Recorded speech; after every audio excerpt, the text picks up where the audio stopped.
नमस्कार दोस्तों, स्वागत है आप सभी का नीम टेक्निकल क्लासेस में। तो लौट आइए इस संघर्ष की दुनिया में। मैं वापस आ चुका हूं आप सभी के लिए एक ऐसा मैराथन सेशन जिसमें 2 यूनिट कंबाइन है। पहला आपका है एसी सर्किट और दूसरा है आपका मैग्नेटिक सर्किट, यानी कि दोनों यूनिट को मिला करके दोस्तों कंबाइन करके एक मैराथन सेशन दिया जा रहा है। और ये जो मैराथन सेशन है इसमें इतने टॉप लेवल के क्वेश्चन है जो क्वेश्चन भी मैं आपके सामने प्रेजेंट करने वाला हूं वो सारे के सारे क्वेश्चन, यानी कि 100 to 100 क्वेश्चन, 100% क्वेश्चन ये किसी न किसी एग्जाम में आ चुका है ऑलरेडी, ठीक है ना। तो ऑलमोस्ट जितने सवाल हैं वो सारे सवाल आपके लिए दोस्तों बहुत ही खास हैं, बहुत ही मज़ेदार हैं। और उसका कंटेंट जो है वो टोटल 5 बुक से दोस्तों मैंने इकट्ठा कर रखा है सारा कंटेंट। तो एक आपके लिए आपके सामने एक ऐसा दोस्तों मैं आपको सेशन मैराथन देने जा रहा हूं जो कि दोस्तों आपके एग्जाम का रिजल्ट तय करेगा, ठीक है ना। आप किसकी तैयारी कर रहे हैं, आप इस बैच को ज्वाइन कीजिए, है ना, जिसमें टोटली मैराथन सेशन है। आप किसकी तैयारी कर रहे हैं, रेलवे एएलपी की तैयारी कर रहे हैं तो फिर पढ़िए इस मैराथन को। आप टेक्नीशियन की तैयारी कर रहे हैं, पढ़िए इस मैराथन को। आप इसरो की तैयारी कर रहे हैं, सीखिए इस मैराथन से। आप एमपीटीओ का एग्जाम देना चाहते हैं, ये मैराथन आपके लिए है। यानी कि ऑल इंडिया सभी गवर्नमेंट एग्जाम्स के लिए दोस्तों ये मैराथन सेशन चलाई जा रही है ना। तो देखिए, सबसे पहले मैं आपको बताना चाहूँगा मेरे भाई कि ये जो मैराथन है, इस मैराथन सेशन की सबसे विशेषताएं क्या है। विशेषता ये है कि ये जो मैराथन क्लास है ये नॉन स्टॉप है। जितने भी क्वेश्चन है, चाहे 3 घंटे लग जाए चाहे 4 घंटे लग जाए, मैं आपके सामने से हिलने वाला नहीं हूँ, है ना। ये सबसे बड़ी क्वालिटी है। और दूसरी बात कि इसमें जो मैं इस सेशन में जो मैं क्वेश्चन सॉल्व कराने वाला हूँ दोस्तों, वो क्वेश्चन इतना ऑथेंटिक है कि जिसका आने का चांस बहुत ज़्यादा है, ठीक है ना। तो ये सबसे बड़ी विशेषताएं हैं। बिल्कुल नॉन स्टॉप तरीके से आप भी देखिएगा दोस्तों, आपको हिलना नहीं है, आपको कहीं जाना नहीं है। और सुबह का हमारा बज चुका है ना, 8 जितने बजे हम आपको सेशन देते हैं वो समय हो चुका है। इलेक्ट्रिशियन थ्योरी का आज अपन एसी सर्किट और मैग्नेटिक सर्किट। एसी सर्किट को आपको समझना है कि एसी प्रत्यावर्ती धारा सिद्धांत को हम पढ़ने वाले हैं और साथ में मैग्नेटिक सर्किट को पढ़ने वाले हैं। बिल्कुल दोस्तों अपने एक अलग ही अंदाज में, अलग ही फेवर में मैं आपको समझाने वाला हूं। और ऐसा कमेंट आता है कि सर आपका पढ़ाने का जो तरीका है, पढ़ाने का जो फेम है, पढ़ाने का जो स्टाइल है वो थोड़ा सा अलग है, थोड़ा सा यूनिक है, चीज़ें हमें आसानी से समझ में आ जाती। एक छात्र के लिए मुझे लगता है कि इससे बड़ी बात और कुछ हो नहीं सकती मेरे लिए, है ना, कि आपको अच्छे से समझ में आ जाए। बस मैं यही चाहता हूँ, हर टीचर जो है दोस्तों यही चाहता है, ठीक है। तो ऐसे छात्र जो कि नए नए हमारे साथ जुड़ रहे हैं उन सभी का दिल से मैं हार्दिक स्वागत करना चाहूँगा। और जो हमारे पुराने छात्र हैं, है ना, वो दोस्तों सबसे पहले आप लोग कमेंट सेक्शन में मेरे लिए एक प्यार भेजिए, है ना, हमारे लिए एक प्यार भेजिए। और कमेंट सेक्शन में एक दिल का इमोजी जरूर आना चाहिए। शुरू करते हैं दोस्तों अपने सेशन को, आगे बढ़ाते हैं अपने इस मैराथन को। इस क्लास का टोटल आपको पीडीएफ मिलेगा, इस पैनल का पीडीएफ मिलेगा। इसके लिए आपको टेलीग्राम को ज्वाइन करना होगा। ऑफिशियल टेलीग्राम चैनल है हमारा, है ना। तो इसको ज्वाइन करने के लिए आपको डिस्क्रिप्शन में जाना होगा, जहां पर लिंक पिन है, वहां से जाकर के आप डायरेक्ट ज्वाइन हो सकते हैं। जितने भी क्लासेस होते हैं सभी के दोस्तों आपको क्या वहां पर मिलेगा, पीडीएफ मिलेगा। और जितने भी नोटिफिकेशन आते हैं, चाहे वो नोटिस हो, रेलवे के रिगार्डिंग हो, है ना, चाहे वो इसरो, डीआरडीओ, किसी भी रिक्रूटमेंट हो, किसी भी डिपार्टमेंट की, सबसे पहले वहां पर अपलोडेड की जाती है ना। आपके लिए एक बहुत अच्छी खुशखबरी है जो मैं आपके साथ शेयर करना चाहता हूं कि आरआरबी एनटीपीसी की वैकेंसी का शॉर्ट नोटिफिकेशन आ चुका है। रोजगार निर्माण पेपर में इसका दोस्तों नोटिस जो है रेलवे आउट कर दिया गया। अभी आपको इसका जो नोटिस है रेलवे के किसी भी साइट पर नहीं मिलेगी। अगर इसके बारे में टोटल इन्फॉर्मेशन चाहते हैं तो इस वीडियो को जरूर देखिएगा, हर चीज़ हमने यहाँ पर बात किया है ना। उसी के साथ में जो आरआरबी जेई है दोस्तों, आरआरबी जेई के भी छात्र बहुत सारे ऐसे हैं जिन्होंने फॉर्म को अप्लाई किया है। बहुत ही शिद्दत से दोस्तों एक सपना, एक ड्रीम लेकर के वो चल रहे हैं और स्ट्रगल भी कर रहे हैं, मेहनत भी कर रहे हैं, है ना, ताकि हमारा सिलेक्शन हो जाए, ठीक है। तो उसके लिए आपको क्या करना होगा, आपको दोस्तों ये जो आपका सिलेबस है वेरी इजी है, सिलेबस, है ना, इसको समझना वेरी इजी है, ये समझिएगा। तो इसको समझिए, ये वीडियो, इन सारे वीडियो का लिंक जो है डिस्क्रिप्शन बॉक्स में लगा दूंगा, है ना। ये सारा वहाँ पर हमने डिस्कशन किया है। उसी के साथ में जेई का एक नज़र आप CBT 1 का 36 शिफ्ट का जो प्रीवियस ईयर जो टॉपिक वाइज वेटेज था, किस सब्जेक्ट से कितना क्वेश्चन आना है, वो सारा चीज़ हमने बात कर रखा है ना, कैसे करें मैक्सिमम स्कोर, ये सारा बात हमने यहाँ पर कर रखा है, इसको भी देखिएगा, ठीक है ना। चलिए तो अपने सेशन को स्टार्ट करने के लिए मैं पूरी तरह से रेडी हो चुका हूं दोस्तों। क्या आप भी रेडी हैं? एक बार थम्स अप करके जरूर बताइएगा, है ना। सेशन को लाइक कीजिएगा, है ना, सेशन में कमेंट कीजिएगा और सेशन को शेयर कीजिएगा और चैनल को सब्सक्राइब कीजिएगा, ठीक है ना। सबसे पहले ये काम आपको करना है और बिल्कुल कोई जोर जबरदस्ती नहीं, बिल्कुल दिल से करना है, ठीक है ना। चलिए मेरे भाई, आ गया बहुत ही आसान शब्दों में यहाँ पर लिखा हुआ कि AC सर्किट MCQ, ठीक है ना। मल्टीपल चॉइस क्वेश्चंस होंगे जो कि हम स्टार्ट करने वाले हैं। ये सारे क्वेश्चन दोस्तों आपके हवाले करना चाहता हूं मैं, है ना, आपके नोटबुक तक पहुंचाना चाहता हूं। ये इतने ऑथेंटिक क्वेश्चन है, ये इतने अच्छे क्वेश्चन है ना कि इसका सॉल्यूशन देख के आपका दिल जो है दोस्तों वो खुश हो जाएगा, ठीक है ना। और इसके लिए मैं पूरी तैयारी के साथ आया हूं, है ना, पूरे ईमानदारी से दोस्तों आपको पढ़ाने वाला हूं, ठीक है ना। तो कृपया इस वीडियो को कंप्लीट देखें, ठीक है ना, ताकि आपकी जो MPTO का एग्जाम होने वाला है, इस एग्जाम में आप मैक्सिमम से मैक्सिमम स्कोर कर सके। और ये जो मैराथन है ये मैक्सिमम स्कोर आपको करके देगा, लेकिन इसके लिए आपको क्या करना होगा, इसके लिए आपको मेरे भाई पूरे लगन के साथ, है ना, पूरे ईमानदारी के साथ पूरे इस सेशन में बने रहना होगा। देखिए पहला सवाल आपके सामने खड़ी हो चुकी है और हर सवाल का जवाब मैं बड़े ही इत्मीनान से देने वाला हूं।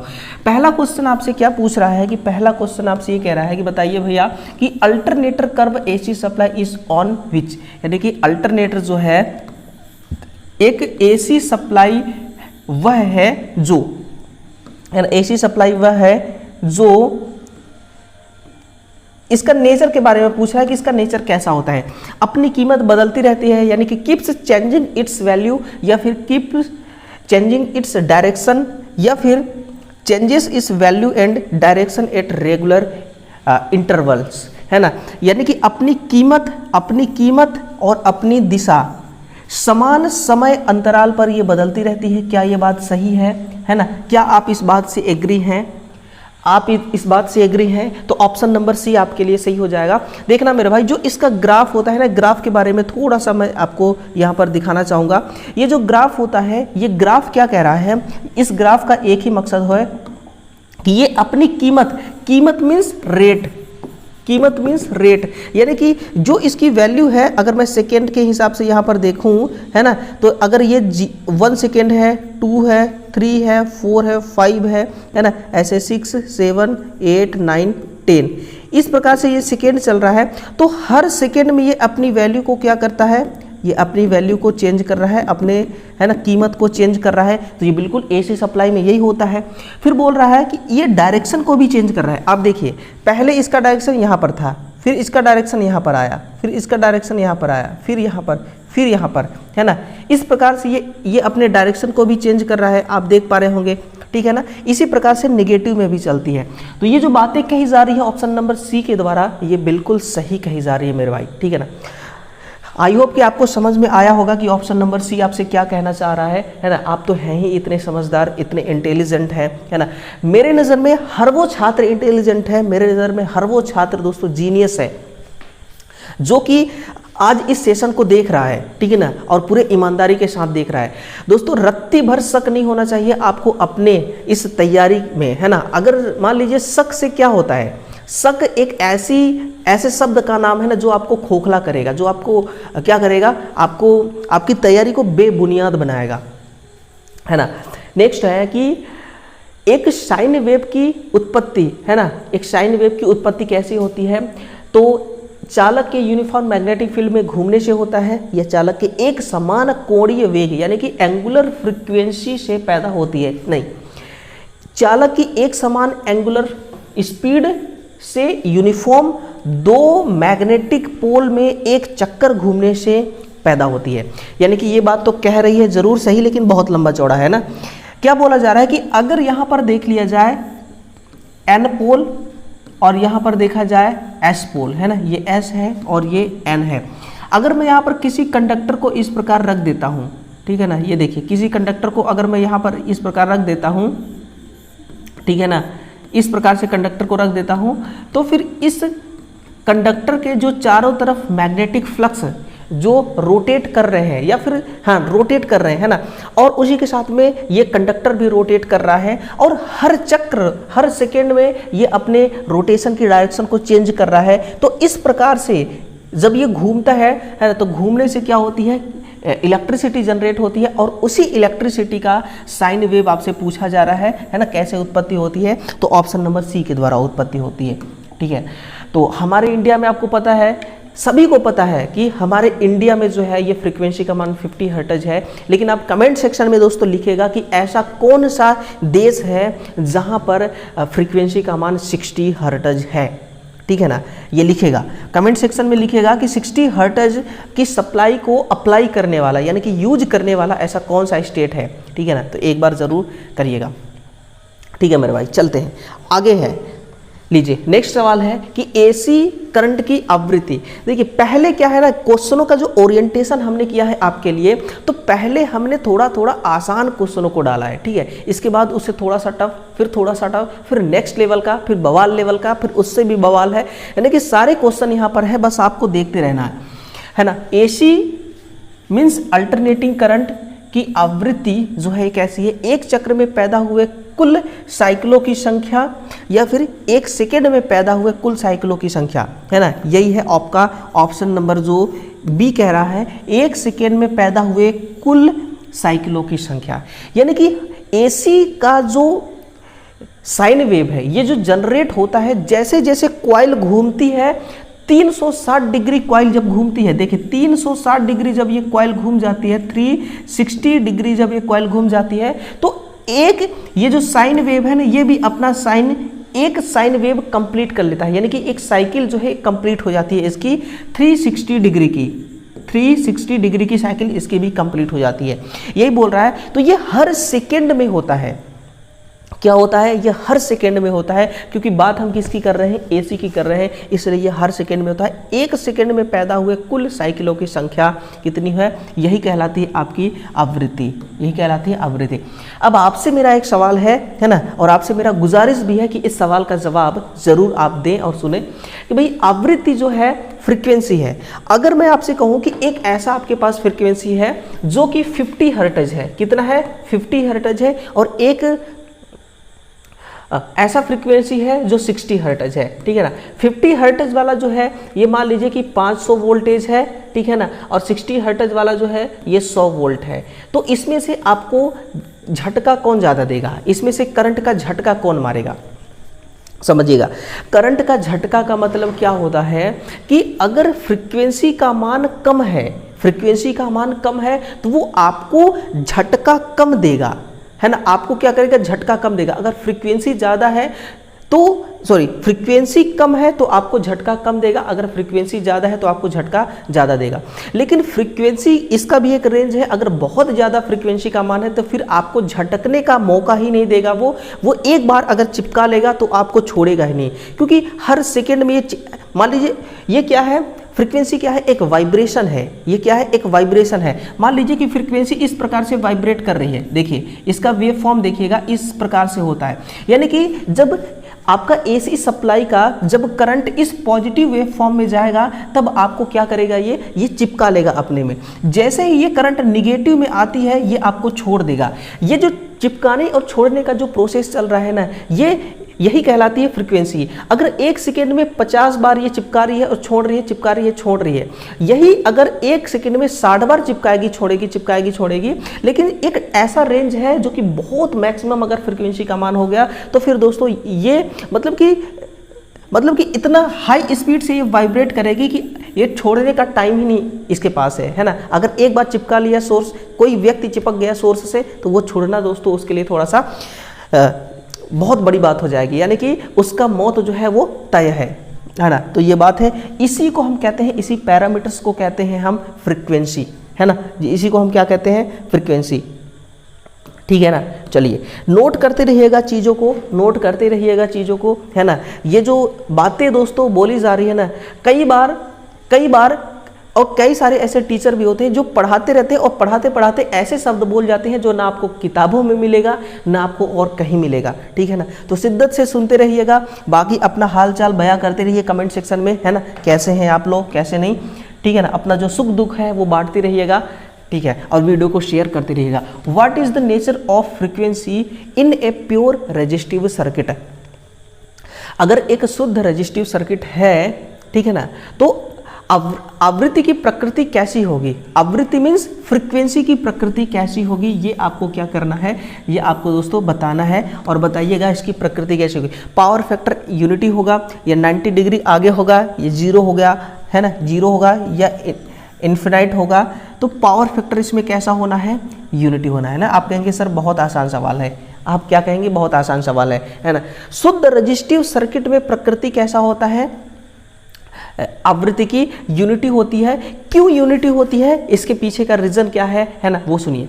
यूनिटी का मतलब ये है कि अगर करंट की और वोल्टेज की, है ना, दोनों का ग्राफ अगर हम देखें तो दोनों का ग्राफ, मान लीजिए अगर ये वोल्टेज की ग्राफ है और ये करंट की ग्राफ है, तो इससे आपको देखने को क्या मिल रहा है? इससे ये पता चल रहा है कि जो इसमें फाई का मान है ये कितना है? 0 डिग्री। कितना है? 0 डिग्री। अगर 0 डिग्री है यानी कि इसमें किसी भी प्रकार का फेज डिफरेंस नहीं है ना। फेज डिफरेंस कितना है? 0 डिग्री है। ये क्या है? आपका फेज डिफरेंस है जो कि 0 डिग्री है। और 0 डिग्री फेज डिफरेंस के केस में क्या होता है? आपका पावर फैक्टर यूनिटी होती है। और इस केस में दोस्तों पावर लॉस भी, जो पावर लॉस है ना, ये भी क्या होती है? नगण्य होती है ना। पावर लॉस कैसा होता है? नगण्य, ना के बराबर पावर लॉस होती है, ठीक है ना। पावर लॉस बहुत कम होती है, ठीक है ना। तो ये है आपका पावर फैक्टर, एक यूनिटी होता है और फिर इसमें फेज डिफरेंस 0 होते हैं, जिससे पावर फैक्टर जिससे जो पावर लॉसेस होते हैं ये बहुत ही कम, ना के बराबर यूँ समझिए आप होते हैं, ठीक है ना। चलिए नेक्स्ट, एसी सर्किट में आवृत्ति बढ़ाने से सर्किट की कैपेसिटिव रिएक्टेंस में क्या प्रभाव पड़ता है? सर्किट की कैपेसिटिव रिएक्टेंस कैसी होती है ना, देखिए, by increasing the frequency in A emitter circuit, क्या है? सॉरी, कैपेसिटिव सर्किट, क्या है ना, emitter circuit, the capacitive reactance of the circuit, ठीक है ना। कहीं पे लोचा है, कहीं पे कुछ ना टाइपिंग में मिस्टेक हो गया। ये देखिए, XC बराबर 1/2 पाई FC, तुरंत छापिएगा इसको, तुरंत लिखिएगा इसको, XC बराबर 2 पाई FC। ये एक क्या फॉर्मूला है? किस सर्किट का? ये संधारित्र सर्किट का। ये किस सर्किट का है? ये संधारित्र परिपथ के लिए ये कैपेसिटिव रिएक्टेंस का एक क्या है? फॉर्मूला है। यहाँ पर बोला जा रहा है कि फ्रीक्वेंसी को बढ़ाने से सर्किट की कैपेसिटिव रिएक्टेंस, ये है कैपेसिटिव। यहाँ पर अगर हम इसको बाहर निकालें तो XC समानुपाती 1/F, ये क्या निकल जाएगा? ये बाहर हो गया। अब आपसे यही पूछा जा रहा है कि फ्रीक्वेंसी को हम क्या कर रहे हैं? फ्रीक्वेंसी को बढ़ा रहे हैं। ये देखिए, फ्रीक्वेंसी को बढ़ा रहे हैं। फ्रीक्वेंसी कितना है? इंडिया में 50 हर्ट्ज है, हो सकता है आप इसको 60 हर्ट्ज कर दें, है ना। कितना करेंगे? जितना मन उतना कर दीजिए। अगर इसको आप बढ़ाएंगे तो XC का मान जो है ये क्या हो जाएगा? डाउन हो जाएगी। XC का मान क्या हो जाएगा? डाउन हो जाएगी। और कैपेसिटिव रिएक्टेंस, कैपेसिटिव रिएक्टेंस कहाँ पर विद्यमान होता है? ये संधारित्र परिपथ में होता है। इसलिए क्वेश्चन नंबर 5 का जो ऑप्शन नंबर B है ना, बाय डिक्रीज, यही आपका सही आंसर हो जाएगा, है ना। तो देखिए, चीज़ें बेशक आपको आ रही होंगी, ठीक है ना, चीज़ें आपको आ रही होंगी, क्वेश्चन का जवाब आपको आ रहा होगा, लेकिन दोस्तों लॉजिक सीखिएगा, ठीक है ना, कि कैसे क्वेश्चनों को सॉल्व किया जाता है। ये चीज़ आपको, ये हुनर जो है ना मेरे भाई, हर स्टूडेंट्स के अंदर होना चाहिए, हर विद्यार्थी के अंदर होना चाहिए। ये हुनर सीखने ही दोस्तों लोग बैच ज्वाइन करते हैं, ये हुनर सीखने के लिए दोस्तों लोग दिन रात मेहनत करते हैं, है ना। और यही हुनर दोस्तों आपको परीक्षा में जीत दिलाती है, यही एग्जाम को फोड़ने में काम आती है ना मैं काम आऊँगा ना कोई और काम आएगा। काम सिर्फ आपका कॉन्फिडेंस, आपका विश्वास, आपकी तैयारी, आपका लगन, आपका मेहनत आएगा, ठीक है ना, आपका हुनर आएगा। तो इस चीज़ को सीखना है आपको, ठीक है। चलिए वाट मीटर की तरफ आते हैं। क्या कह रहा है वाट मीटर वाला सवाल कि भाई एक वाट मीटर है ना, एसी सर्किट के किस पैरामीटर का पाठ्यांक जो है वो करता है एक वाट मीटर, है ना। रिएक्टिव पावर है ना, रिएक्टिव पावर क्या है? P बराबर VI साइन थीटा, है ना। ये रिएक्टिव पावर। शुद्ध पावर मीन्स नेट पावर, है ना, नेट पावर। ये नेट पावर जो है ना, इसी नेट पावर का ही ये क्या करता है, रीडिंग दिखाता है, मेजरमेंट करता है। अगर वाट मीटर की बात आई है मेरे भाई, तो वाट मीटर देखिएगा, ये आपका जो एनर्जी मीटर होती है ना, ये जो एनर्जी मीटर होती है, एनर्जी मीटर के अंदर यही वाट मीटर लगा होता है। यानी कि मैं, आप, हम लोग, हम कंज्यूमर हैं, हम जो पावर को खपत कर रहे हैं वो यूनिट के रूप में मीटर में रीडिंग शो हो रही है ना। तो वो जो पावर हम जो खपत कर रहे हैं वो कौन सी पावर है, वो नेट पावर है, वो ट्रू पावर है। और इस पावर का जो रीडिंग है ना, वो वाट मीटर के जरिए सर्किट में जो वाट मीटर लगा है ना, ये जो इसी पैरामीटर का पाठ्यांक करता है, ये जो है नेट पावर है। इस नेट पावर, ये क्या है, ये नेट पावर एक पैरामीटर है जिसका रीडिंग कौन करता है, वाट मीटर करता है। वाट मीटर में एक सीसी कॉइल होती है और एक होती है पीसी कॉइल। ध्यान रखिएगा, अगर सीसी कॉइल एक है और पीसी की कॉइल एक ही है तो आपको ये मानना है कि ये single watt meter method system है ना। और एक किसी सर्किट का हम कौन सा पैरामीटर का मापन कर रहे हैं, नेट पावर का। ठीक है, नेट पावर का। चलिए अगला है एसी सर्किट में एडमिटेंस का अपोजिट क्या है ना, अपोजिट क्या है, is the opposite of impedance, the opposite of susceptance है ना, कंडक्टेंस इज द अपोजिट, और द अपोजिट ऑफ एडमिटेंस किसका ये उल्टा है, व्युत्क्रम है। ये आपसे पूछा जा रहा है। तो एसी सर्किट में किसका व्युत्क्रम कौन सा है, ये समझिएगा। एडमिटेंस के जस्ट उल्टा क्या है आपका, ये उल्टा है आपका इम्पीडेंस, है ना। इम्पीडेंस का उल्टा क्या है, इम्पीडेंस का उल्टा एडमिटेंस है। यानी कि अगर मैं इम्पीडेंस को ओम से रिप्रेजेंट करूंगा तो ये उसका उल्टा है, मतलब इसका टांग ऊपर कर दो, क्या कर दो, इसका टांग ऊपर, इसको हम क्या कहेंगे, ओम की जगह महो, है ना। ये क्या हो गया, ये इसका प्रतीक हो गया। इसी से हम इसको दर्शाते हैं, एडमिटेंस को और इम्पीडेंस को ओम से। ये क्या है, ओम है इसका मात्रक, है ना, इम्पीडेंस का उल्टा। अब एक बात और समझिएगा, एक नई चीज मैं आपको बता रहा हूं, ध्यान से सुन लेना। जो हमारा इम्पीडेंस होता है ना, जो इम्पीडेंस होता है, इसके टोटल दो पैरामीटर्स होते हैं। कौन कौन से होते हैं, एक तो आपका होता है ससेप्टेंस, एक होता है ससेप्टेंस, ठीक है ना, और दूसरा होता है कंडक्टेंस। दूसरा कौन सा होता है, कंडक्टेंस, है ना। ये दोनों क्या है, ये दोनों पैरामीटर्स हैं, या फिर इसको आप ये कह लीजिए कि कंपोनेंट्स हैं, है ना, ससेप्टेंस और कंडक्टेंस, ठीक है ना, समझ गए ना। तो इम्पीडेंस का पैरामीटर ससेप्टेंस भी है और कंडक्टेंस भी है। अब आपको बताना है कि ससेप्टेंस और कंडक्टेंस को हम किससे प्रदर्शित करते हैं, ठीक है ना, ठीक है, ये भी आपको बताते रहना है।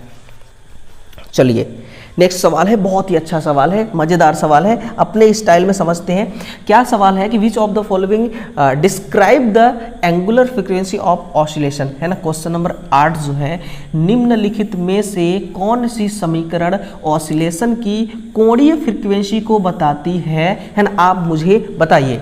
कोणीय frequency means angular frequency. Angular frequency को किससे हम डिनोट कर रहे हैं, ओमेगा से। ये क्या है, आपका ओमेगा है, समझिएगा। इसके लिए जो आंसर है ना, ऑप्शन नंबर बी है, यही सही है कि ओमेगा बराबर 2πf। अब समझना, ओमेगा बराबर क्या है, 2πf। तो ये जो ओमेगा है ना, अगर मैं इसकी वैल्यू कहूं कि इसकी वैल्यू होती है 314, आप कहेंगे कि मैं नहीं मानता, ठीक है ना, लेकिन आप सुनिए, अगर 2 है तो 2 उतार दीजिए, पाई का मान 3.14 है ना। अगर फ्रीक्वेंसी को मैं 50 हर्ट्ज रखूं तो कितना हो जाएगा, 50 दूना 100, 100 को 3.14 से मल्टीप्लाई करेंगे तो आपको मिलेगा कितना, 314, है ना। इसका मात्रक शायद रेडियन प्रति सेकेंड होता है ना, हाँ, रेडियन प्रति सेकंड, ठीक है ना, रेडियन प्रति सेकंड। ओमेगा का मान 314 रेडियन प्रति सेकंड होता है, ये आपने देख लिया। अब एक बात और देखिए कि ओमेगा क्या है, एंगुलर फ्रीक्वेंसी है। ओमेगा क्या है, एंगुलर फ्रीक्वेंसी है। क्या हम इस एंगुलर फ्रीक्वेंसी को, क्या मैं इस एंगुलर फ्रीक्वेंसी को ओमेगा बराबर ये लिख सकता हूँ d phi बाई dt, तो आप कहेंगे बिल्कुल लिख सकते हैं, आप बिल्कुल लिख सकते हैं ओमेगा बराबर d∅/dt। अब एंगुलर फ्रीक्वेंसी है क्या ये चीज़, आप समझिएगा।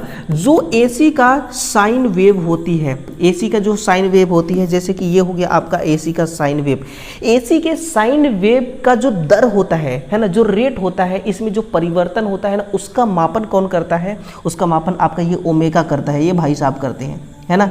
कौन करता है? ये ओमेगा करता है। दोबारा सुन लेना, ओमेगा का काम क्या है कि जो AC का साइन वेव होता है, AC साइन वेव के दर में होने वाले परिवर्तन का मेजरमेंट करना, ये किसका काम है? एंगुलर फ्रीक्वेंसी का काम है।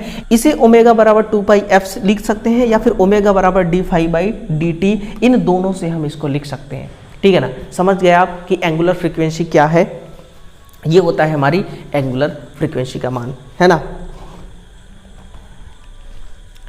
चलिए, अब बहुत से छात्रों का ये डिमांड है कि सर YouTube पे लाइव कराइए, है ना। तो यार YouTube पे लाइव करने के लिए तो कुछ ऑनलाइन क्लास लेने के लिए कुछ इंस्ट्रूमेंट होने चाहिए ना, जैसे कि कैमरा हो गया और नेट की बढ़िया सुविधाएं होनी चाहिए, ताकि लाइव हमारा कटे ना, रुके ना, अच्छी तरीके से चले। तो ये दोनों सुविधाएं मेरे पास नहीं है, ठीक है ना। ही मेरे पास कोई कैमरा है कि मैं ऑनलाइन आ जाऊँ, मतलब कि लाइव आ जाऊं, और ना ही मेरे पास नेटवर्क की फैसिलिटी है, ठीक है ना, कि मैं अपना जो है ब्रॉडबैंड अच्छे से लगवा लूं, ठीक है, या फिर जो हॉटस्पॉट है उसका कनेक्शन ले लूं, ठीक है ना। तो ये चीज़ें दोनों सुविधाएं अवेलेबल नहीं है, जिसकी वजह से मैं माफ़ी चाहूँगा आप लोगों से, ठीक है ना, कि आपका जो डिमांड है ये पूरा नहीं कर सका। लेकिन अगर आपका सपोर्ट रहा ना, तो ये सारी चीज़ें दोस्तों हम कर सकते हैं, ठीक है ना। लीजिए, सवालों की ओर ध्यान दीजिएगा। चित्र AC की राशियों को किस प्रकार दिखाता है ना। हाउ डज द पिक्चर, ये जो साइन है ये किस प्रकार का साइन है? तो ये out of phase voltage leading, या फिर out of phase current leading, out of phase leading, या फिर इन फेज। मुझे तो इन फेज के जैसा ही दिख रहा है। क्यों दिख रहा है इन फेज के जैसा? इसलिए कि आप ना एक काम करिए, कलर चेंज कर लेते हैं ना। देखिए, आप देखिएगा इस ग्राफ को, देखिए, ठीक है। ये चल रही है आपकी वोल्टेज वाली ग्राफ, है ना। ये चल रही है वोल्टेज ग्राफ 360 डिग्री कंप्लीट। जिस टाइम पर, अगर टाइम 1 सेकेंड मान लो या 0 टाइम मान लो, ठीक है ना, 0 टाइम पर अगर वोल्टेज पैदा हो रही है, तो 0 टाइम पर ही यहाँ पर करंट भी देखिए जनरेट हो गई। करंट और वोल्टेज, है ना, V और I, इन दोनों के बीच में अगर मैं फेज डिफरेंस देखूं तो 0 डिग्री मुझे मिलेगा। फेज एंगल कितना मिलेगा? 0 डिग्री मिलेगा, है ना, क्योंकि एक ही टाइम पर ये जनरेट हो रही हैं। और यहाँ पर मैक्सिमम जा रहे हैं, ये भी एक ही टाइम पर मैक्सिमम में भी जा रहे हैं, पॉजिटिव के केस में, ठीक है। अगर मैं इसी प्रकार से निगेटिव की तरफ चलूँ तो निगेटिव के केस में भी देखिए एक ही टाइम पर ये मैक्सिमम पर जा रहे हैं, करंट और वोल्टेज दोनों, है ना। और यहाँ पर आप देखिए ना, यहाँ पर ये देखिए करंट और वोल्टेज दोनों एक साथ चल रहे हैं। दोनों क्या चल रहे हैं? दोनों बिल्कुल साथ चल रहे हैं, है ना, साथ चल रहे हैं, ठीक है ना। इसमें किसी भी प्रकार का कोई आगे पीछे नहीं है, एक साथ है ना। दोनों का हाथ, दोनों एक दूसरे का हाथ पकड़ करके चल रहे हैं। तो फिर इसलिए इसमें फेज डिफरेंस 0 हो गया। और जहाँ पर फेज डिफरेंस 0 की बात आती है, आप हमेशा यही समझिएगा कि पावर लॉस नगण्य होगा, यानी कि कम से कम होगा, ठीक है ना। क्यों आपको ऐसा मानना है? अगर देखिए सर्किट चाहे R की हो, चाहे सर्किट L की हो, चाहे सर्किट C की हो, RLC कोई सा भी सर्किट है, अगर प्योर सर्किट है तो पावर लॉस वहाँ पर बहुत कम होते हैं।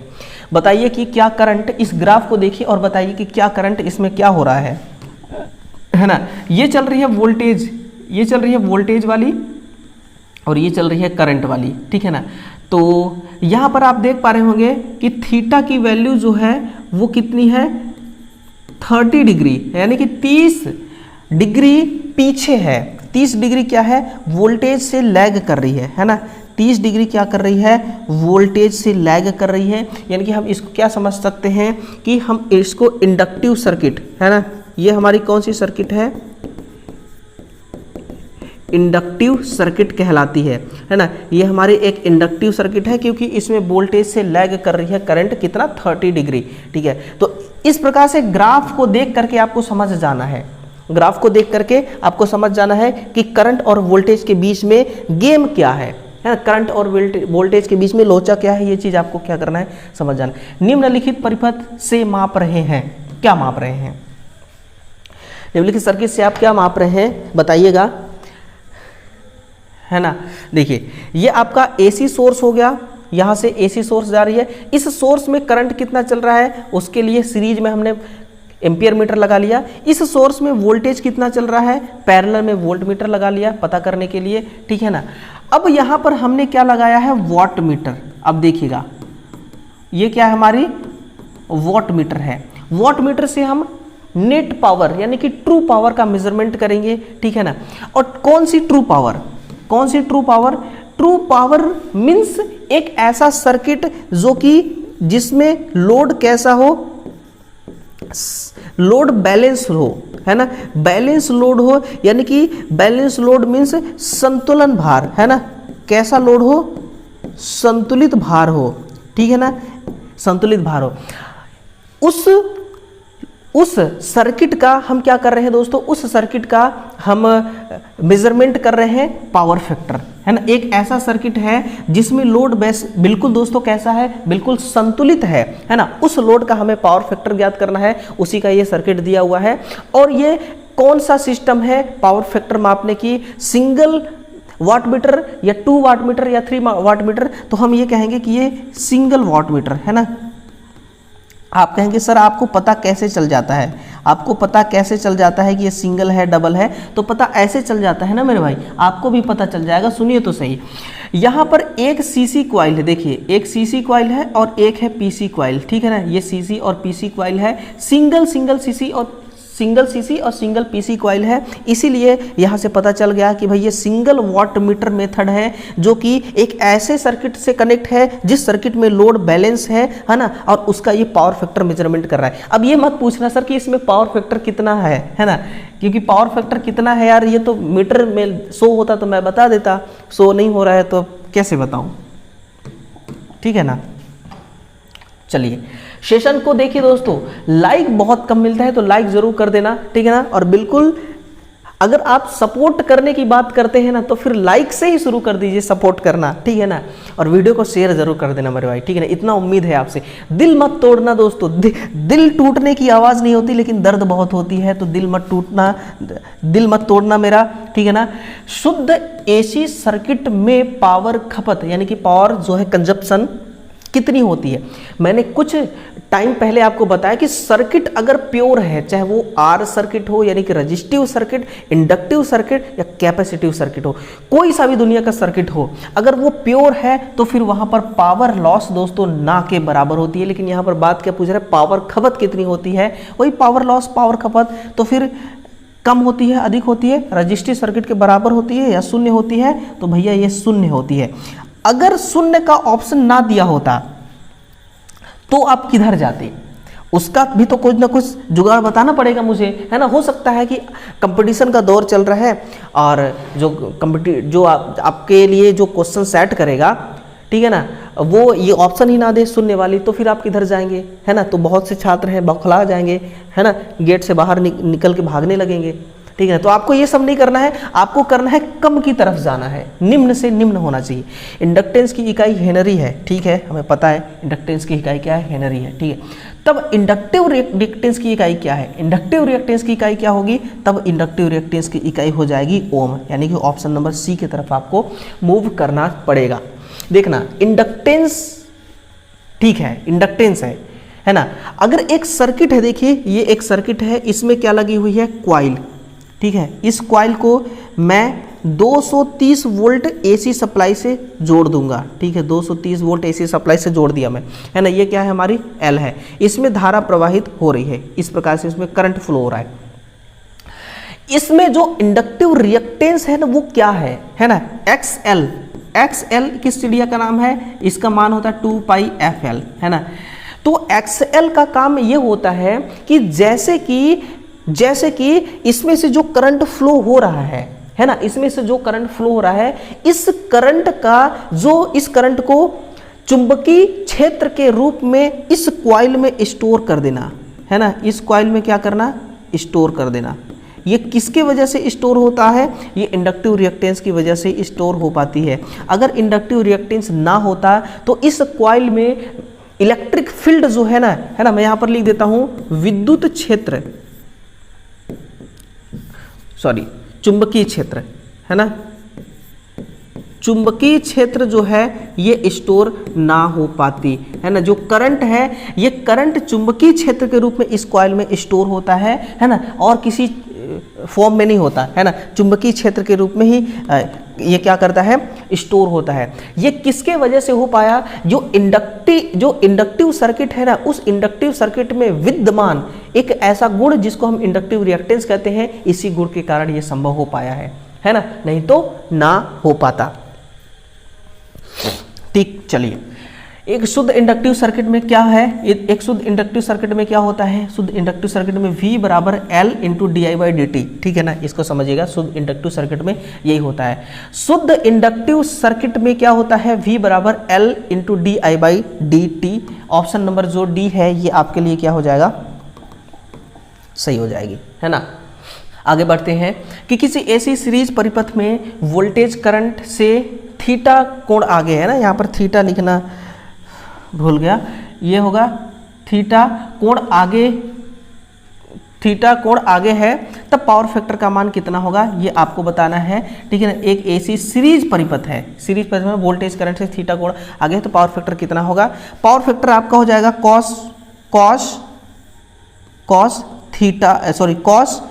फाई, है ना, cos फाई। ये फाई क्या है, ये आपका है धारा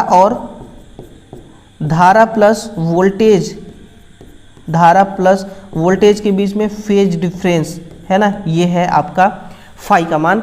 देखिए कॉस क्या होता है, कॉस से हमें क्या पता चलता है, कॉस का मतलब क्या है ना, तो कॉस का मतलब ये है कि कॉस हमें क्या बताता है कि ये किस प्रकार का पावर है। कॉस हमें बताता है कि ये एक्टिव पावर है, जिसको हम क्या कहते हैं, सक्रिय शक्ति, है ना, जिसको हम क्या कहते हैं, जिसको हम सक्रिय शक्ति कहते हैं, है ना। एक्टिव पावर है हमारा, कैसे पता चला, कॉस से हमें पता चला, है ना। एक्टिव पावर जो होता है इसको P बराबर लिखा जाता है VI cos फाई, है ना, VI cos फाई। अगर रिएक्टिव पावर होता है ना, अगर रिएक्टिव पावर होती तो रिएक्टिव पावर को हम कैसे पहचानते हैं, रिएक्टिव पावर को पहचानने का एक तरीका है P बराबर V इंटू आई साइन फाई, है ना। अब देखिए अगर यहाँ पर साइन की वैल्यू आप रखेंगे कुछ भी, जैसे कि 90 डिग्री, है ना, और यहाँ पर अगर कास की वैल्यू रखेंगे आप 90 डिग्री, तो दोनों जगह पर वैल्यू अलग अलग आएगी। यहाँ पर जो वैल्यू आएगी अलग आएगी, यहाँ पर जो वैल्यू आएगी अलग आएगी, है ना। यही से फिक्स होता है पावर फैक्टर का मान कितना होगा किसी पर्टिकुलर सर्किट में, ठीक है। तो यहाँ से हमें क्या पता चला, ये हमारी एक्टिव पावर है। अब आप मुझे ये बताना, आपका काम है दोस्तों, आप मुझे ये बताइएगा कि एक्टिव पावर जो होती है ना, इसको हम लिखते हैं किलोवाट में, तो एक्टिव पावर का इस्तेमाल कहाँ पर किया जाता है और रिएक्टिव पावर का इस्तेमाल कहाँ पर किया जाता है, आप बता दीजिए। आप नहीं बताएंगे ना तो आगे मैं बताऊंगा, है ना, लेकिन इस सवाल में नहीं बताऊंगा, अगले सवाल में बताऊंगा।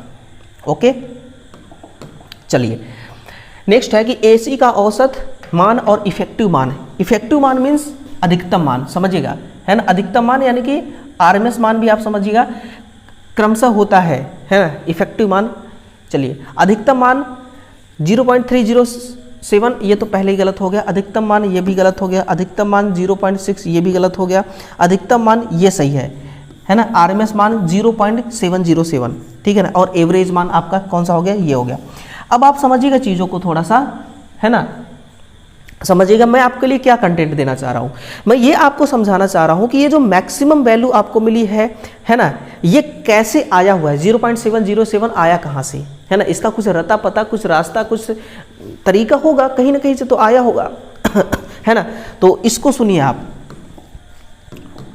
देखिए जो आपका आरएमएस मान होता है, सबसे पहली बात तो आरएमएस मान केवल एसी के हाफ साइकिल का निकाला जाता है, या तो आप निगेटिव हाफ साइकिल का निकालिए या फिर पॉजिटिव हाफ साइकिल का निकालिए, है ना। मुझे लगता है कि मैं यहाँ पर ग्राफ बना दूंगा इस प्रकार से, तो आपको समझने में थोड़ी आसानी होगी। ये पॉजिटिव का है और नीचे का निगेटिव है ना। आप या तो इसका निकालेंगे, इस वेव का निकालेंगे, ठीक है ना, या फिर आप इस वेव का निकालेंगे आरएमएस मान। और दूसरी बात, या तो आप करंट का आरएमएस मान निकालेंगे या फिर वोल्टेज का आरएमएस मान निकालेंगे। तो चलिए मैं करंट का ही आरएमएस मान निकाल के दिखाता हूं आपको। IRMS बराबर क्या होता है, आई मैक्सिमम आई मैक्स बटा √2, समझिएगा, आई मैक्स बटे √2, ठीक है ना।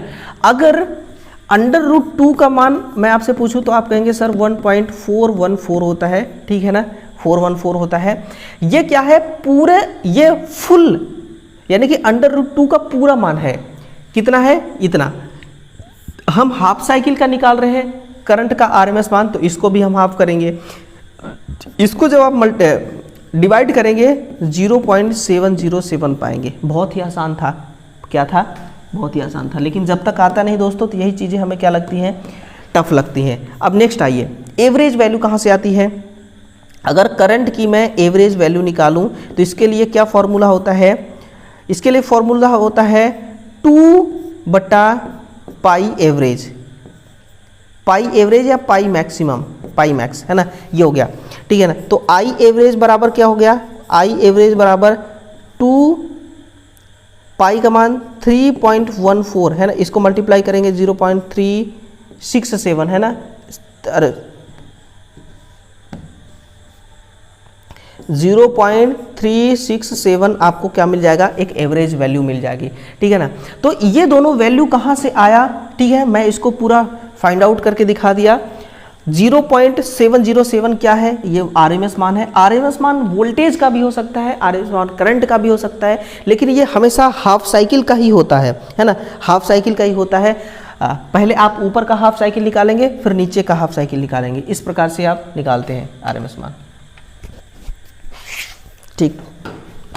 चलिए नेक्स्ट है, नेक्स्ट क्या सवाल है आपके लिए, नेक्स्ट सवाल बहुत बढ़िया है कि एसी सर्किट के पावर फैक्टर को बढ़ाया जा सकता है, कैसे आप बढ़ा सकते हैं, है ना, कैसे आप बढ़ा सकते हैं, रिपल्सन मोटर के द्वारा। इससे तो हम क्या करते हैं भैया, इससे तो हम अपना लोड कनेक्ट करते हैं और जो हमारा काम होता है ना, वो काम करते हैं। सिंक्रोनस मोटर बिल्कुल, लेकिन इसमें कुछ स्थितियाँ, कुछ परिस्थितियाँ है ना होती हैं, उस परिस्थितियों को सुनते जाइएगा। सिंक्रोनस मोटर द्वारा कैसे करते हैं, बाई सिंक्रोनस मोटर। समझिए, जब आपका सिंक्रोनस मोटर है ना, जब आपका सिंक्रोनस मोटर क्या करती है, जब इस सिंक्रोनस मोटर के, जब इसके रोटर वाइंडिंग को है ना, किसको, जब इसके रोटर वाइंडिंग को, रोटर वाइंडिंग को हम क्या करते हैं, ओवर एक्साइटेड करते हैं, समझिएगा, OVER, ओवर एक्साइटेड करते हैं। ओवर एक्साइटेड, एक्साइटेशन करना पड़ता है हमें डीसी सोर्स से, है ना, अंडर एक्साइटेशन, ओवर एक्साइटेशन, है ना। तो हम जब इसको ओवर एक्साइटेड करते हैं और ओवर एक्साइटेड करके हम इसको नो लोड पर ऑपरेट करते हैं। किस पर ऑपरेट करना है हमें, नो लोड पर ऑपरेट करना है, यानी कि मोटर को हम ओवर एक्साइटेड कंडीशन में ले आ दें और फिर मोटर में किसी भी प्रकार का कोई लोड कनेक्ट ना करें। उस सिचुएशन में जो आपका सिंक्रोनस मोटर होती है ना, ये कैपेसिटर कंडेंसर बन जाती है, ठीक है, ये क्या बन जाती है, कैपेसिटर कंडेंसर की तरह ये काम करने लगती है और इसकी जो यूनिट है ना वो फिर kVAR में होने लगती है और फिर ये पावर फैक्टर को इम्प्रूव करती है। ऑप्शन नंबर बी की तरफ शिद्दत से जाइएगा, ऑप्शन नंबर बी जो है यही आपके लिए सही हो जाएगी, है ना, समझ गए ना। तो इस प्रकार से क्या होता है, शेडेड मोटर के द्वारा हम नहीं कर सकते, कैपेसिटर मोटर के द्वारा नहीं कर सकते, हम कैपेसिटर के द्वारा कर सकते हैं, ठीक है ना। तो मोटर आ गया तो फिर ये ऑप्शन आपके लिए क्या हो गया, गलत हो गया, ठीक। What represent the highest value of current और वोल्टेज इन ए साइकिल, ठीक है ना। क्या होगा, किसी साइकिल में करंट या वोल्टेज के उच्चतम मान को किससे प्रदर्शित करते हैं, ठीक है, किससे प्रदर्शित करते हैं। तो इसके लिए तो हम एम्पलीट्यूड की तरफ जाएंगे ना, ठीक है ना। आपका इशारा किधर है बताइएगा, आपका इशारा एम्पलीट्यूड की है तरफ की, कहीं ये आरएमएस मान की तरफ तो नहीं है भैया। आरएमएस मान की तरफ जाएंगे ना मेरे भाई तो मिस्टेक्स बाई मिस्टेक हो जाएगा, क्या हो जाएगा, बाई मिस्टेक हो जाएगी, गलत हो जाएगी, है ना। जो भी नंबर आपको एग्जाम में मिलने वाला होगा ना वो भी नंबर कट पिट के मामला राइट हो जाएगा। एसी सर्किट में अधिकतम करंट की क्या शर्त है, what is the condition of maximum current in AC circuit, ठीक है ना। एसी सर्किट के बहुत सवाल हैं, बस आप देखते जाइएगा, एसी सर्किट के बहुत सवाल हैं। अब ना यहाँ पर जो ऑप्शन है दोस्तों ये थोड़ा सा सही नहीं है, मैं इसको सही करना चाहूँगा, ठीक है ना, मैं इसको सही कर देता हूँ। अभी सही के लिए कुछ है ही नहीं,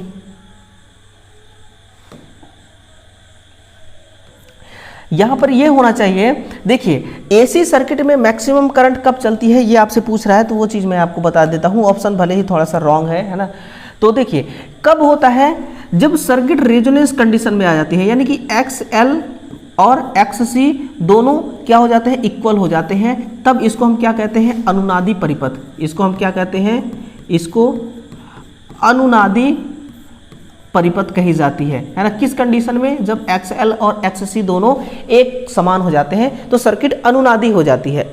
इस कंडीशन में जो सर्किट में करंट चलती है ना, वो कैसी चलेगी, वो मैक्सिमम करंट चलती है, अधिकतम करंट चलती है। लेकिन ऐसा तो कोई ऑप्शन ही नहीं है, ऐसा तो कोई ऑप्शन ही नहीं है। सारे के सारे ऑप्शन क्या हैं, गलत हैं, है ना। तो ऑप्शन ये सारे के सारे गलत हैं दोस्तों। अब इसमें से क्या है, उपरोक्त में से कोई नहीं, यही आपके लिए सही हो जाएगा। इनमें से कोई नहीं, यानी सारे गलत है, यानी तीनों गलत है। सही क्या होना चाहिए, XL बराबर XC। सर्किट को हमें रेजोनेंस में लाना है, और जब सर्किट रेजोनेंस बन जाएगी ना, उस कंडीशन में जो करंट है वो क्या होगा, मैक्सिमम करंट फ्लो होगी। एसी परिपथ में आवृत्ति के सीधे अनुपातिक होता है। कौन होता है भाई, सीधे इंडक्टिव रिएक्टेंस अनुपातिक होता है, बिल्कुल अनुपात में होता है। यानी कि आपका जो XL है ये 2 पाई FL है ना। अगर मैं इसको बाहर निकालूं तो क्या बन जाएगा, 1/F। यहाँ पर ये सप्लाई फ्रीक्वेंसी है, ये क्या है आपका, सप्लाई फ्रीक्वेंसी है। सप्लाई फ्रीक्वेंसी को बढ़ाऊंगा तो XL का मान बढ़ेगा, सप्लाई फ्रीक्वेंसी को घटाऊंगा तो XL का मान क्या हो जाएगा, घट जाएगा, ठीक है ना। तो ऑप्शन नंबर डी जो है इंडक्टिव रिएक्टेंस, यही क्या हो जाएगा आपका, सही हो जाएगा। ऑप्शन नंबर डी की तरफ जाइएगा। एसी परिपथ में आवृत्ति यानी कि फ्रीक्वेंसी सीधे अनुपातिक होती है किसके, इंडक्टिव रिएक्टेंस के। इंडक्टिव रिएक्टेंस को घटाइए बढ़ाइए, सप्लाई फ्रीक्वेंसी क्या हो जाएगी, घट बढ़ जाएगी, है ना। सप्लाई फ्रीक्वेंसी क्या होगी, उसी के क्रम में घटेगी बढ़ेगी। फिर है कैपेसिटिव परिपथ में पावर फैक्टर का मान कितना होता है। आप देख रहे हैं कि पावर फैक्टर से रिलेटेड कितने सारे सवाल आपके सामने खड़े हो गए। ये ALP का सवाल है, ये किसका सवाल है, ALP का। कैपेसिटर परिपथ में पावर फैक्टर का मान कितना होता है, तो पावर फैक्टर का मान इसमें होता है 0 लीडिंग। कितना होता है, 0 लीडिंग। अब ना मैं एक बात बताता हूँ कि कैपेसिटर परिपथ में पावर फैक्टर का मान कितना होता है, 0 लीडिंग। यानी कि कैपेसिटर परिपथ में जो वोल्टेज होता है ना, जो वोल्टेज होता है ये क्या होता है, करंट से 90 डिग्री आगे होता है कि पीछे होता है, बताइएगा। करंट से आगे होता है कि पीछे होता है। अगर आपके अंदर भी ये कंफ्यूजन आता है ना, तो मैं आपको एक चीज़ बता रहा हूँ कि देखिए ये क्या है, एक कैपेसिटर है, ये क्या है, एक कैपेसिटर है, ये कैपेसिटर के प्लेट है ना। कैपेसिटर के क्या है, ये प्लेट है, ठीक है। यहाँ मान लीजिए कि कोई डाइलेक्ट्रिक है ना, परावैद्युतांक यहाँ पर भरा हुआ है, ये पॉजिटिव है और ये निगेटिव है, ठीक है। इसको मैं एक बैटरी से AC सोर्स से कनेक्ट कर देता हूँ, है ना। इस प्रकार से मैं इसको कनेक्ट कर दिया। अब इसमें जो करंट चलेगा, ठीक है, वो क्या करेगा, करंट जो है, देखिए जो करंट और वोल्टेज के पीछे का दिक्कत होता है ना, वो उसको समझिए कि जब किसी एक ऐसे कैपेसिटर को कैपेसिटिव सर्किट में हम कनेक्ट करते हैं जो कैपेसिटर पूरी तरह से डिस्चार्ज है, जब उस कैपेसिटिव सर्किट में करंट फ्लो होती है और वोल्टेज फ्लो होती है, तो वो जो वोल्टेज है वो विद्युत क्षेत्र के रूप में जो कैपेसिटर के ये जो प्लेट हैं, इन प्लेटों को आवेशित करने के लिए इनकी ओर आकर्षित हो जाते हैं, और इतने में जो करंट है वोल्टेज से 90 डिग्री आगे चली जाती है, बाईपास हो जाती है ना, आगे चली जाती है। अब आप क्या समझ चुके कि वोल्टेज करंट से 90 डिग्री पीछे होती है, समझ गए ना। तो ऐसे समझिएगा, ये चीज आपको कभी नहीं कंफ्यूज करेगा कि वोल्टेज आगे रहता है कि करंट पीछे रहती है, ठीक है ना। दोबारा सुन लेना, अगर एक कैपेसिटिव सर्किट है, इस कैपेसिटिव सर्किट में एक ऐसा हमें कैपेसिटर जोड़ना है जो पूरी तरह से डिस्चार्ज है ना।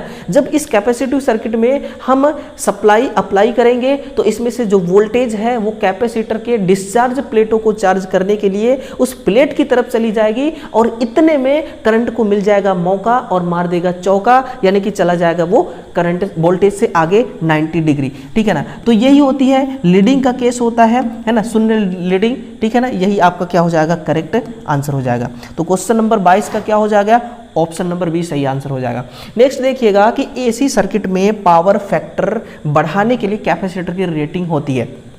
इसको मैं बड़े ही आसान लैंग्वेज में समझाऊंगा, है ना। अपना जो एक अलग तरीका है समझाने का, उसमें समझाने वाला हूँ। देखिएगा क्वेश्चन नंबर 22 है, एसी सर्किट में पावर फैक्टर बढ़ाने के लिए कैपेसिटर की रेटिंग होती है, ठीक है ना। सभी को पता है भैया केवीआर है, सभी को पता है ना। ज़्यादा इंतजार भी मैं नहीं कराऊंगा, केवीआर की तरफ जाइएगा, आंसर तो सही हो जाएगा, लेकिन और कुछ सुनते जाइए। जब पावर फैक्टर का हम ट्रायंगल खींचते हैं, है ना, क्या खींचते हैं, पावर फैक्टर का इस प्रकार से मैं ट्रायंगल खींचता हूँ, इसको समझिएगा। यहाँ पर हमारा क्या होता है, यहाँ पर एक्टिव पावर होती है ना। ये क्या है हमारी एक्टिव पावर, एक क्या है हमारी एक्टिव पावर है, और यहाँ पर होगी हमारी रिएक्टिव पावर। यहाँ पर क्या होगी, रिएक्टिव पावर, और यहाँ पर होगी वास्तविक पावर, जिसको अपेरेंट पावर कहते हैं ना।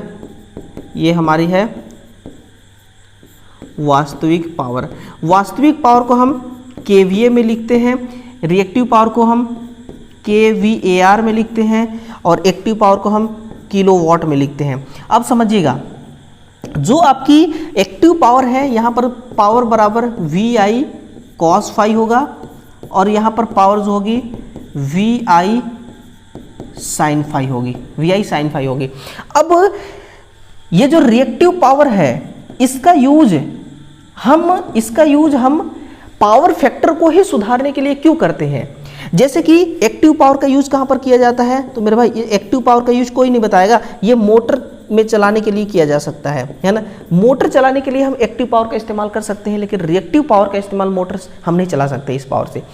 इसीलिए हम इस पावर से क्या करते हैं, इस पावर से हम किसी भी सर्किट का पावर फैक्टर को इम्प्रूवमेंट करने के लिए यूज में ले लेते हैं, क्योंकि है ये पावर को तो हम ऐसे जाने नहीं देंगे, कहीं ना कहीं पे तो इसका यूटिलाइज करेंगे। तो फिर रिएक्टिव पावर का यूज आप कहाँ पर कर रहे हैं, पावर फैक्टर को सुधारने में कर रहे हैं। क्यों, क्योंकि इससे तो मोटर चल नहीं सकती। तो रिएक्टिव पावर से ये काम करवा रहे हैं, और एक्टिव पावर का इस्तेमाल हम कहाँ पर कर रहे हैं, मोटर को चलाने में, मोटर को ऑपरेट करने में। मोटर जो आपकी चलती है एक्टिव पावर लेती है ना, तभी मोटर की जो यूनिट होती है, इकाई होती है, रेटिंग जिसको हम कहते हैं किलोवाट में होती है। समझ रहे ना, तो यही बात होती है, किलोवाट में होती है। इतना डीप से ना मेरे भाई कोई नहीं बताएगा आपको, ठीक है, इतना डीप से कोई बताएगा ही नहीं। निम्नलिखित में से कौन सा संबंध गलत है ना, कौन सा संबंध क्या है, रिलेशन इज फॉल्स, बताइए कौन सा फॉल्स है, कौन सा ट्रू है, ये आपको बताना है। कंडक्टेंस, ससेप्टेंस, प्रतिरोध, इम्पीडेंस। एक तो ये मिल गया, ये गलत है ना, ये सही है। किलोवाट, किलोवाट एम्पियर, ये भी सही है। वास्तविक पावर, आवाज, ये भी सही है ना। तो ये सब किसके हैं, पावर फैक्टर के हैं, है ना। ये सब किसके हैं, ये सब जो है ये पावर फैक्टर के हैं, है ना, कॉस फाई पावर फैक्टर के ये क्या है, इस परिभाषित करते हैं। प्रतिरोध और इम्पीडेंस ये गलत कैसे हो गया, है ना, इसमें क्या कमी है, गलत हो गया, समझिएगा। अगर मैं करंट के बारे में देखूं तो करंट आई बराबर क्या होता है, V बटा R, है ना, V बटा R, ठीक है, ये हो गया। अगर मैं यहां पर प्रतिरोध जो है इसको मैं R लिख दिया, और इम्पीडेंस जो है, इम्पीडेंस क्या होता है, इम्पीडेंस जो होता है under root R square plus XL square, है ना, यही होता है। तो R बटा under root R square plus XL square, R square plus XL square. क्या मैं इस तरीके से करंट ज्ञात कर सकता हूँ, क्या मैं इस तरीके से करंट ज्ञात कर सकता हूं, क्योंकि ये तो है आपके पावर फैक्टर ज्ञात करने के फॉर्मूला है, तरीके हैं, ठीक है ना। तो ये तो सटीक बैठ नहीं रहा है पावर फैक्टर ज्ञात करने का, तो मैं करंट पे ही लॉजिक लगा रहा हूं। तो करंट आई बराबर V बटा R होता है, या फिर R बटा V भी कर देंगे, है ना। लेकिन आप आई बराबर R बटा L नहीं इससे करंट ज्ञात कर सकते, करंट इससे ज्ञात बिल्कुल भी नहीं कर सकते। यानी कि करंट के अलावा इसकी जगह, इसके अलावा कहीं और पर भी ये फॉर्मूला फिट करेंगे ना, तो भी ये फॉर्मूला फिट नहीं हो रहा है ना, अनफिट है, कहीं से भी ये फिट नहीं हो रहा है, फिट होना चाहिए ना। हाँ चलिए नेक्स्ट है कि यदि दो एक जैसी कुंडलियां श्रेणी क्रम में इस प्रकार संयोजित किया जाए कि दोनों कुंडलियों में धारा प्रवाह की दिशा एक दूसरे के विपरीत हो तो प्रभावी प्रेरकत्व कितना होगा, है ना, प्रभावी प्रेरकत्व कितना होगा, तो फिर ये शून्य, लगभग शून्य, है ना, ऑलमोस्ट कितना होगा, 0 होगा। ठीक है, इफेक्टिव जो इंडक्टेंस है वो क्या हो जाएगा, ऑलमोस्ट 0 हो जाएगी, है ना। क्वेश्चन का लाइन अगर एक से ज्यादा है तो देखकर घबराना नहीं है मेरे भाई, क्या करना है, देख करके घबराना नहीं है, है ना। देखना यह है कि क्वेश्चन पूछ क्या रहा है, क्वेश्चन में दम है या फिर बेवजह 3-4 लाइनें की क्वेश्चन है, ठीक है ना। तो ये चीज आपको ध्यान देना पड़ेगा। वोल्टेज के सापेक्ष इंडक्टिव सर्किट में धारा होती है, इंडक्टिव सर्किट में धारा होती है वोल्टेज के सापेक्ष, है ना। तो इंडक्टिव में तो लैगिंग होती है ना यार, लैगिंग होती है, लैगिंग नेचर का होती है। वोल्टेज के सापेक्ष इंडक्टिव सर्किट में धारा कैसी होती है, लैगिंग नेचर का होती है, ठीक है ना। इसमें क्या होती है, इसमें देखिए वोल्टेज आगे हो जाता है, करंट पीछे हो जाती है, ठीक है ना। ये नेचर किसका है, इंडक्टिव सर्किट का है। और इंडक्टिव सर्किट में यही होता है, वोल्टेज के सापेक्ष इंडक्टिव सर्किट में करंट जो होती है ये कैसी हो जाती है, पीछे हो जाती है। और जितना ज़्यादा करंट और वोल्टेज के बीच में डिफरेंस होगा ना मेरे भाई, उतना ज़्यादा पावर लॉस होगा, उतना ज़्यादा पावर लॉस होगा। और पावर लॉस हिट के रूप में होगा।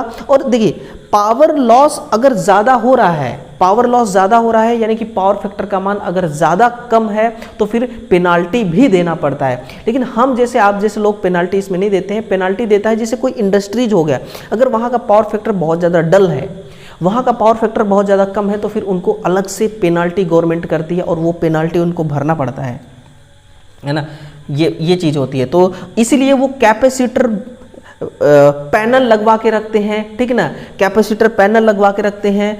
यानी कि जो पावर फैक्टर है उसको इम्प्रूवमेंट करने के लिए वो कुछ ना कुछ जुगाड़ बना रखते हैं, ठीक है ना, ताकि पावर फैक्टर हमारा सुधर अच्छा रहे, है ना, इकाई के करीब रहे। और ऐसा तब होता है जब ज़्यादा इंडक्टिव लोड होता है, ठीक है। यदि एक कंडक्टर है, if a conductor is designed for 220 voltage DC and is connected to a 200 volt AC sure then, इससे क्या होगा, इससे ये होगा कि अगर मान लिया जाए कि एक कोई कंडक्टर है वो डीसी के लिए डिजाइन किया गया है, अगर उसको एसी सप्लाई देंगे तो क्या वो जल जाएगी या फिर नहीं जलेगी।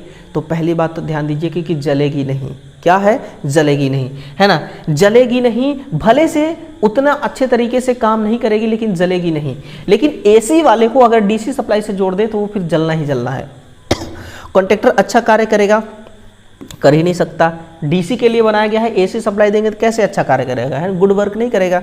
कॉइल वही करंट लेगी, अरे ऐसे कैसे करंट ले सकती है कॉइल वही करंट, भैया एसी जो सप्लाई होता है उसमें 3 पैरामीटर्स होते हैं करंट को कंट्रोल करने के लिए। पहला आर, दूसरा एक्सएल और तीसरा एक्ससी। ये तीनों ऐसे पैरामीटर्स हैं जो करंट को कंट्रोल करती हैं। तो वही करंट तो नहीं चलेगी,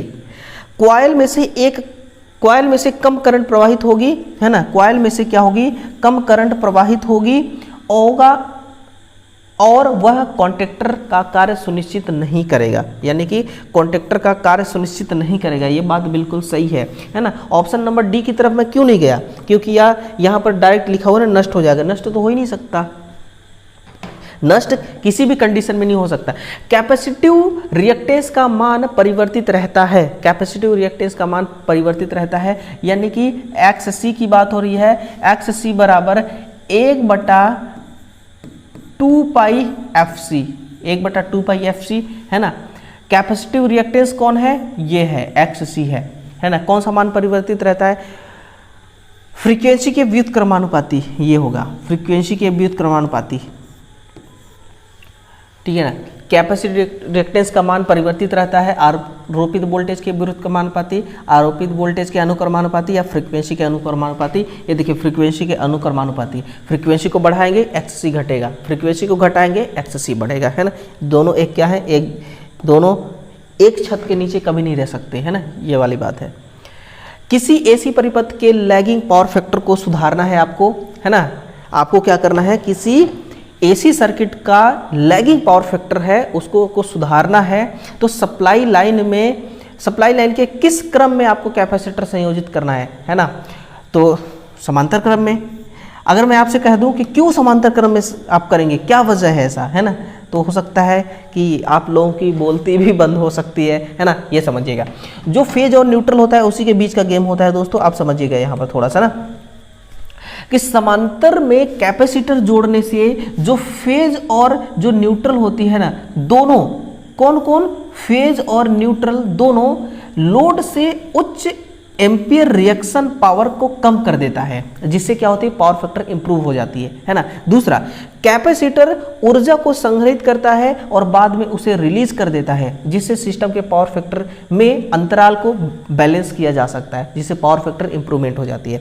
फिर तीसरा है ना, ये दोनों हो गया। तीसरा, कैपेसिटर बैंकों के जो क्लस्टर होते हैं ना, इसका इस्तेमाल लोड सर्किट के पावर फैक्टर को बेहतर बनाने के लिए किया जाता है ना? ये तो मैंने देखा हुआ है। और कैपेसिटर आपूर्ति वोल्टेज से 90 डिग्री तक अग्रणी धाराएं खींचता है और लोड करंट के लैगिंग रिएक्टिव घटकों की क्षतिपूर्ति करता है, ठीक है। फिर है, कई कैपेसिटर को समांतर में जोड़ने से परिणामी सर्किट अधिक ऊर्जा संग्रहित करने में सक्षम होता है ना? तो सबसे प्रभावी जो बात है वो ये है कि फेज और न्यूट्रल दोनों लोड से हाई एम्पियर रिएक्शन पावर को कम कर देते हैं, जिससे पावर फैक्टर क्या हो जाती है, इंप्रूव हो जाती है, सुधर जाती है ना? सुधर जाती है। और पावर फैक्टर जितना अच्छा रहेगा ना मेरे भाई, उतना ही कम पावर लॉस होता है, ठीक है ना? पावर लॉस होने से ना पेनाल्टी गवर्नमेंट क्यों लगाती है पता है? क्योंकि पावर को ना यूज करने के लिए जनरेट किया जाता है, ना कि इसको ड्रॉप करवाने के लिए, लॉस करवाने के लिए, ठीक है ना? तो अगर जो इंडियन इलेक्ट्रिसिटी रूल को फॉलो नहीं करेगा, ठीक है ना, उसमें जो एक्ट बने हुए हैं उन एक्ट का पालन नहीं करेगा जो, तो उनको तो भाई खतरा है ना उनके लिए। नेक्स्ट है कि यदि किसी कुंडली में एन लपेट हो और आई एम्पियर की धारा फ्लक्स जो है वो वेबर का चुंबकीय फ्लक्स पैदा करती है, फाई फ्लक्स का, तो प्रेरकत्व का मान कितना हो जाएगा, है ना? प्रेरकत्व का मान कितना हो जाएगा? तो इसके लिए L बराबर N into phi by L henry, ये क्या हो जाएगी, ये हो जाएगा ऑप्शन नंबर सी, ये सही हो जाएगा। यही आपका जो है प्रेरकत्व का मान जो है ये होगा, है ना, पैदा होगा। एक प्रतिरोध में से एसी प्रवाहित की जाती है, ठीक है? क्या प्रवाहित की जाती है? एसी। तो कौन सी विद्युतिक शक्ति उष्मा में परिवर्तित होती है? बहुत अच्छा सवाल है यार। एक प्रतिरोध है ना, उसमें से एसी प्रवाहित की जा रही है, तो कौन सी वैद्युतिक शक्ति, इलेक्ट्रिक पावर कौन सी है जो हीट में परिवर्तन हो जाती है? वो तो है आपका, देखिए ये रियल पावर है ना, जिसको हम क्या कहते हैं, real power, net power, true power. ये क्या है, हमारी वास्तविक शक्ति। क्या है? 1 सेकेंड,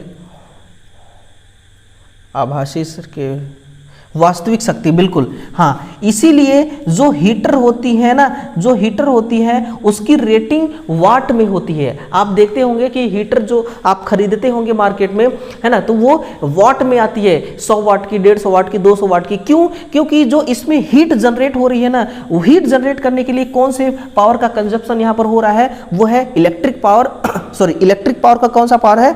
वास्तविक शक्ति, रियल पावर, ट्रू पावर, है ना। इसीलिए रियल पावर जो होता है वो वॉट में होता है ना। अगर बड़ी यूनिट की बात करें तो किलोवाट में होती है। इसीलिए दोस्तों ये हीटर वीटर जो होते हैं ना आपके, ठीक है ना, ये इंडक्शन वाले जो होते हैं सारे वॉट में आते हैं। ये तो किस कैपेसिटर के आर पार वोल्ट आरोपित करने पर उसमें एक कूलाम आवेश एकत्रित हो जाता है, तो उसकी धारिता क्या होती है? उसकी धारिता 1 फैराड होती है, ठीक है ना। ये बड़ा आसान सा सवाल था। 1 फैराड जो है इसका क्या हो जाएगा? करेक्ट आंसर हो जाएगा। चलिए लीजिए, एक और है बढ़िया सा क्वेश्चन 32 नंबर का, कि एक छत में लगा पंखा नंबर 1 की बाहरी बॉडी घूमती है और पंखा नंबर 2 का घूर्णक मीन्स रोटर घूमती है। इससे क्या पता चलता है? इससे ये पता चलता है कि पंखा नंबर 1 जो है ना मेरे भाई, ये एसी सप्लाई से चल रही है, और पंखा नंबर जो 2 है ना, ये डीसी सप्लाई से चल रही है, यानी कि डीसी फैन है ना। अब ऑप्शन ढूंढिए, दोनों ही पंखे डीसी हैं, गलत। दोनों ही पंखे एसी हैं, गलत। पंखा नंबर 1 एसी है और 2 है जो ये डीसी है, तो ये हो जाएगा आपके लिए सही है ना। पंखा नंबर 2 AC है, गलत हो जाएगा ना, पंखा नंबर 2 DC है क्योंकि इसका रोटर घूम रहा है। जब सीलिंग फैन चलती है ना तो उसको ध्यान दिया करो यार, केवल हवा लेने से मतलब नहीं होना चाहिए, ठीक है ना। उसी से रिलेटेड आपके यहाँ सवाल पूछा गया है UPPCL में, कैसी बात कर रहे हैं यार। नेक्स्ट है कि AC सर्किट में पावर फैक्टर का मान किसके बीच में परिवर्तित होता है। ये तो 0 से लेकर के 1 तक होता है। हम चाहते हैं कि 1 के करीब है, अगर 0 हो गया तो इतना पावर हीट के रूप में लॉस होगा ना कि उसका पेनाल्टी भरते भरते दोस्तों हालत खराब हो जाएगी, ठीक है ना, ये बात होती है। नेक्स्ट है कि AC सर्किट के जोड़ों पर स्फुलिंग या चिंगारी उत्पन्न होने का क्या कारण है। आप देखते होंगे ना कि कोई सर्किट है या फिर कोई बोर्ड हो गया जिसे घरों में हम यूज करते हैं, तो वहां पर जब बटन को ऑन ऑफ करते हैं तो जैसे कि मान लीजिए हमने हीटर लगा दिया 2000 वाट का, ठीक है, और हीटर को जब हम उसका प्लग टॉप पे उसका जो प्लग लगाएंगे और सॉकेट ये जो आपका बटन होता है उसको दबाएंगे, चालू करेंगे, बंद करेंगे, तो फिर वहां पर स्पार्किंग होता है ना, कई बार हैवी स्पार्किंग होता है। उसका रीजन पता है क्या है? उसका रीजन एक ही है, इंडक्टेंस। जितना ज़्यादा सर्किट में इंडक्टेंस का गुण होगा, है ना, उतना ज़्यादा आपका स्पार्किंग होगा। और इंडक्टेंस का गुण कहाँ से आता है? अगर आप इंडक्टिव सर्किट में उस सर्किट में इंडक्टिव लोड अगर कनेक्ट करे रहेंगे ना, तभी ये कंडीशन आती है ना, ये बात ध्यान रखिएगा। कई बार ऐसा होता है कि कैपेसिटिव लोड है तो भी दोस्तों स्पार्किंग होती है, क्योंकि कैपेसिटिव लोड में भी दोस्तों इंडक्टेंस का गुण होता ही होता है, ठीक है ना। अनंत समय अंतराल पर शून्य प्रारंभिक स्थिति के साथ इंडक्टर किस तरह कार्य करेगी, यानी कि how does an inductor with zero initial condition, है ना, work in infinite time. Time infinite है ना, टाइम कैसा है? टाइम इन्फिनाइट है। तो फिर इस केस में जो आपका इंडक्टर है ये शॉर्ट सर्किट की तरह काम करेगी। कैसा काम करेगा? शॉर्ट सर्किट की तरह। अगर यही टाइम दोस्तों 0 है यानी कि शून्य है, तो ये जो है ये खुला सर्किट की तरह काम करेगी। कैसा? ये खुला सर्किट की तरह काम करेगी। ये दोनों केस आप देखिएगा, ये टाइम जो है ये कैसा है और ये टाइम कैसा है, दोनों टाइम को ध्यान में रखिएगा। आंसर क्या हो जाएगा? शॉर्ट सर्किट की तरह ये बिहेव करेगी, शॉर्ट सर्किट की तरह काम करेगी, है ना। कौन? इंडक्टर। कैपेसिटर के बारे में बात पूछा होता तो जस्ट इसका उल्टा, अगर टाइम इन्फिनाइट है, टाइम अगर इन्फिनाइट है तो फिर वहां पर ओपन सर्किट की तरह वो काम करेगा। टाइम इन्फिनाइट के मतलब क्या होगा कि डीसी पावर, क्योंकि टाइम उसमें चेंज होता नहीं है, टाइम के अकॉर्डिंग उसका वेव फॉर्म चेंज होता नहीं है, इसलिए हम उसको क्या समझ सकते हैं? डीसी पावर समझ सकते हैं ना। एक शुद्ध कैपेसिटर सर्किट में यदि आवृत्ति को कम करके मूल आवृत्ति की 1/4 कर दी जाए तो धारा कितनी हो जाएगी? तो धारा भी इसमें 1/4 ही हो जाएगी। क्या हो जाएगी? इसकी धारा जो है 1/4 ही हो जाएगी। एक शुद्ध धारित सर्किट में अगर मूल फ्रीक्वेंसी, यदि आवृत्ति को कम करके मूल फ्रीक्वेंसी को, मूल आवृत्ति को 1/4 कर दिया जाए तो क्या हो जाएगा? ये भी 1/4 हो जाएगी। करंट भी क्या हो जाएगी? 1/4।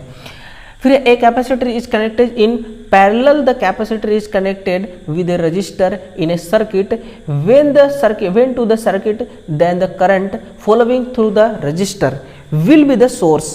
समझ रहे हैं? तो ये जो रजिस्टर है, प्रतिरोध है, इसमें से प्रवाहित होने वाली धारा सोर्स के कैसा होगा? तो सोर्स के लैगिंग होगी। समझिएगा इस चीज को, कैसी होगी? सोर्स के लैगिंग होगी, सोर्स के लैगिंग होगी। ऑप्शन नंबर ए जो है ये चिल्ला कर कह रही है सोर्स के लैगिंग होगी, इसलिए क्वेश्चन नंबर 37 में आंसर ऑप्शन नंबर ए हो जाएगा। एसी के डबल एनर्जी ट्रांजिएंट किस सर्किट में उपलब्ध होता है? किस सर्किट में उपलब्ध होता है बताइएगा। बहुत लोगों को पता ही नहीं होगा कि सर डबल एनर्जी ट्रांजिएंट है क्या चीज़, है ना, किस चिड़िया का नाम है। तो ये किस चिड़िया का नाम है? बहुत खतरनाक चिड़िया है, समझिएगा। एसी के डबल एनर्जी किस सर्किट में? तो वो सर्किट है आपका आर, उस सर्किट जिसमें आर भी हो, एल भी हो और सी भी हो, RLC सर्किट हो, है ना, उसमें होता है। कैसे होता है वो समझना आपको जरूरी है। तो जो एल है, L means inductor, L means inductor. Inductor जो है ये मैग्नेटिक फील्ड के रूप में एनर्जी को स्टोर करता है, ठीक है ना, मैग्नेटिक फील्ड के रूप में एनर्जी को स्टोर करता है। और जो सी है ये क्या करता है? ये इलेक्ट्रिक फील्ड के रूप में एनर्जी को स्टोर करता है। इसलिए दोस्तों यहाँ पर जो एनर्जी है ना, ये कैसा है? ये डबल है ना, ये कैसा है, ये डबल एनर्जी है, एक मैग्नेटिक फील्ड एक इलेक्ट्रिक फील्ड, ठीक है ना, इसीलिए डबल एनर्जी ट्रांजिएंट ये बन गया नाम।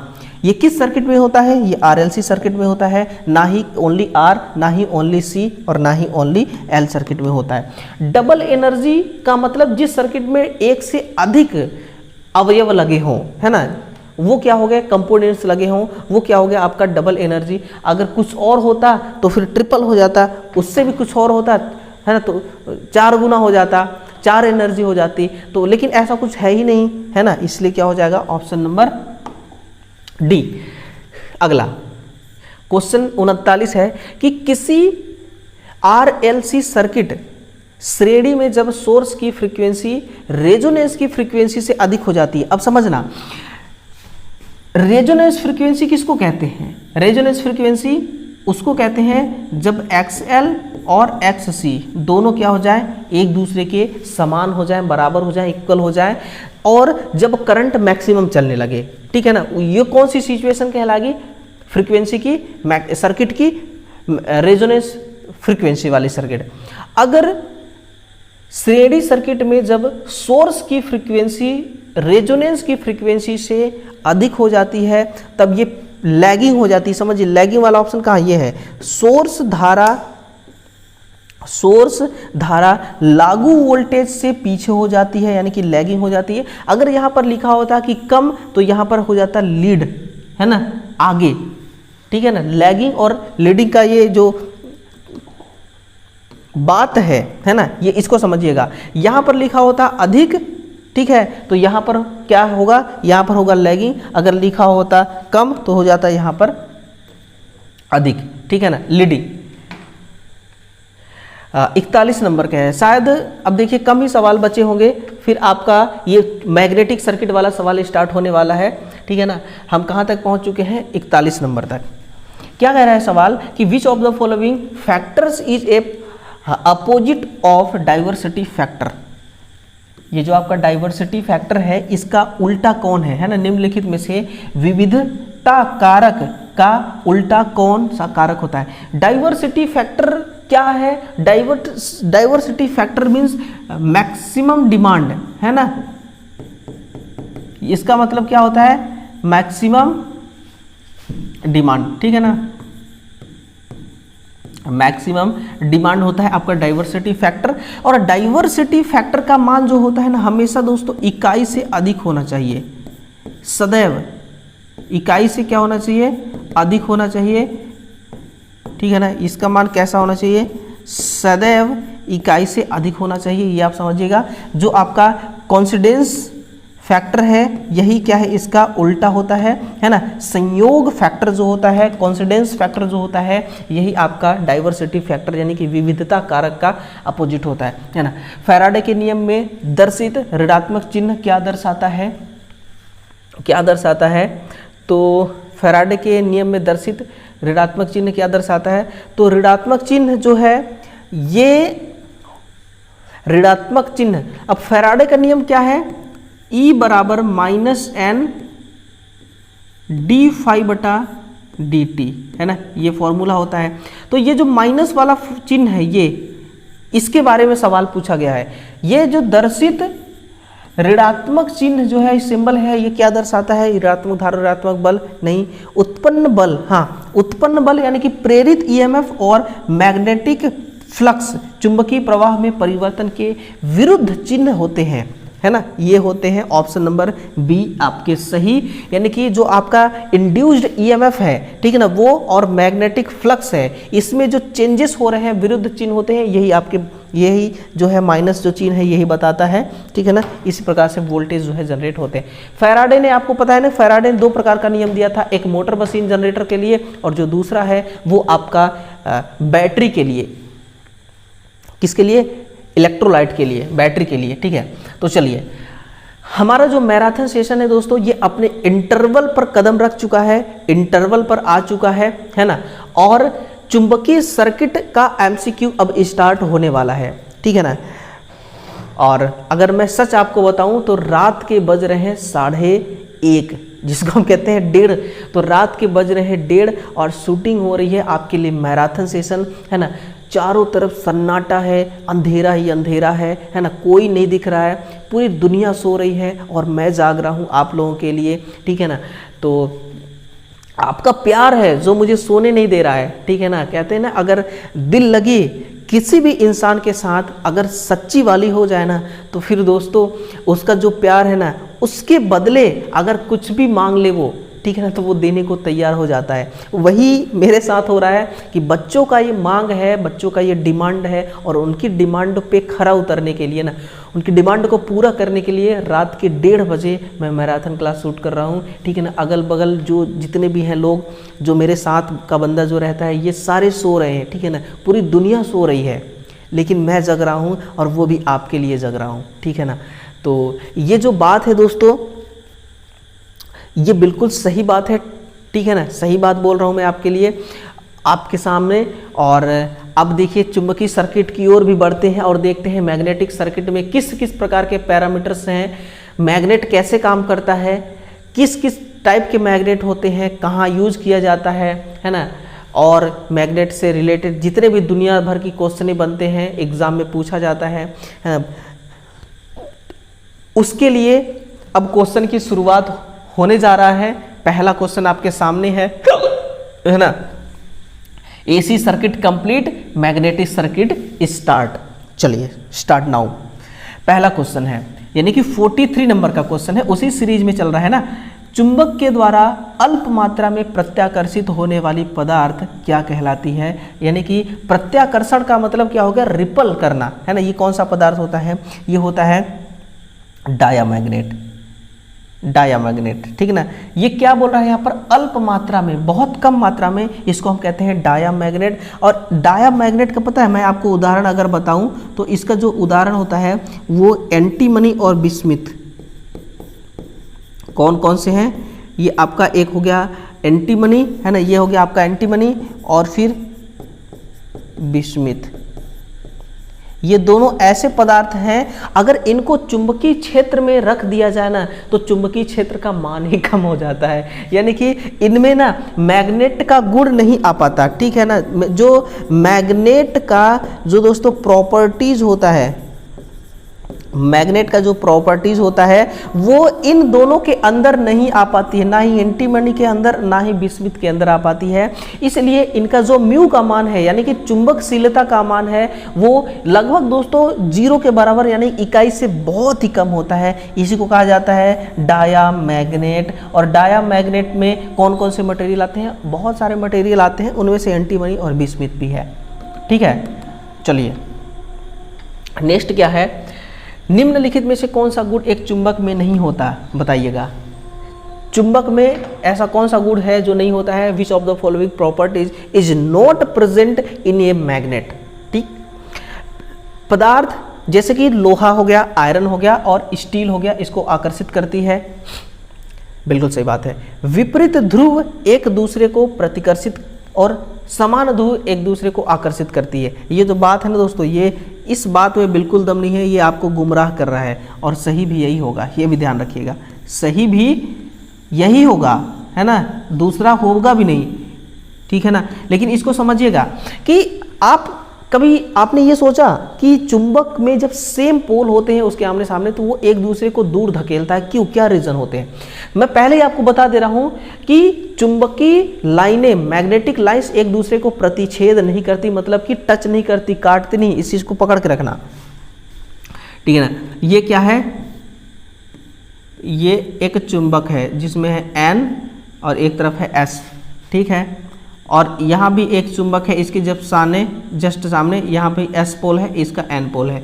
क्या बोला जा रहा है कि समान पोल पर, ये गलत है ना, समान पोल पर ये क्या करते हैं, प्रतिकर्षित करते हैं। तो वो मैं आपको बताने की कोशिश कर रहा हूँ कैसे प्रतिकर्षित करते हैं, ठीक है ना। देखिएगा, N से निकल करके जो चुंबकीय लाइंस हैं S की तरफ जाएंगी, ठीक है ना, N से निकल कर S की तरफ जाएंगी, इसमें भी N से निकलेंगी और S की तरफ जाएंगी, फिर N से निकल के S की तरफ जाएंगी। एक बात बताइए, अगर मान लीजिए ये N इधर आए, ठीक है ना, यहाँ आया, ठीक है, ये भी इधर आया और इसका भी N इधर आया, N से लाइन, इसका भी N से लाइन इधर आया। अब एक बात बताइए कि ये अगर आगे बढ़ेंगी तो इसको कट करेंगी, ये आगे बढ़ेंगी तो इसको कट करेंगी। मैंने पहले ही बता दिया था कि एक दूसरे को कभी टच नहीं करेंगी, ये है ना, छुएंगे नहीं। इसीलिए ये क्या करती हैं, ये इधर न जा करके ये इसको आगे जाने के लिए फोर्स लगाती हैं, ठीक है ना। तो ये पीछे चली जाती है, ये कहाँ चली जाएगी, ये पीछे चली जाएगी। और ये क्या करती है, ये मैग्नेटिक अपने लाइंस को पूरा करने के लिए ये फोर्स लगाती है, जिससे ये वाला जो मैग्नेट है ये इस डायरेक्शन में आ जाती है, ठीक है ना। इसलिए ये एक दूसरे से क्या हो जाते हैं, एक दूसरे से दूर जाते हैं। इसके पीछे का सबसे मेन जो वजह है ना, यही है कि ये एक दूसरे को कभी भी दोस्तों प्रतिकर्षित नहीं करते हैं। लेकिन यहाँ पर बोल रहा है कि विपरीत ध्रुव एक दूसरे को प्रतिकर्षित करते हैं, है ना, जो कि गलत है। अलग अलग पोल जो है ये एक दूसरे को आकर्षित करते हैं, जैसे कि मेल और फीमेल। मेल और मेल का शादी कभी होते हुए देखा है आपने? अगर देखा होगा तो कमेंट कर देना भाई, ठीक है।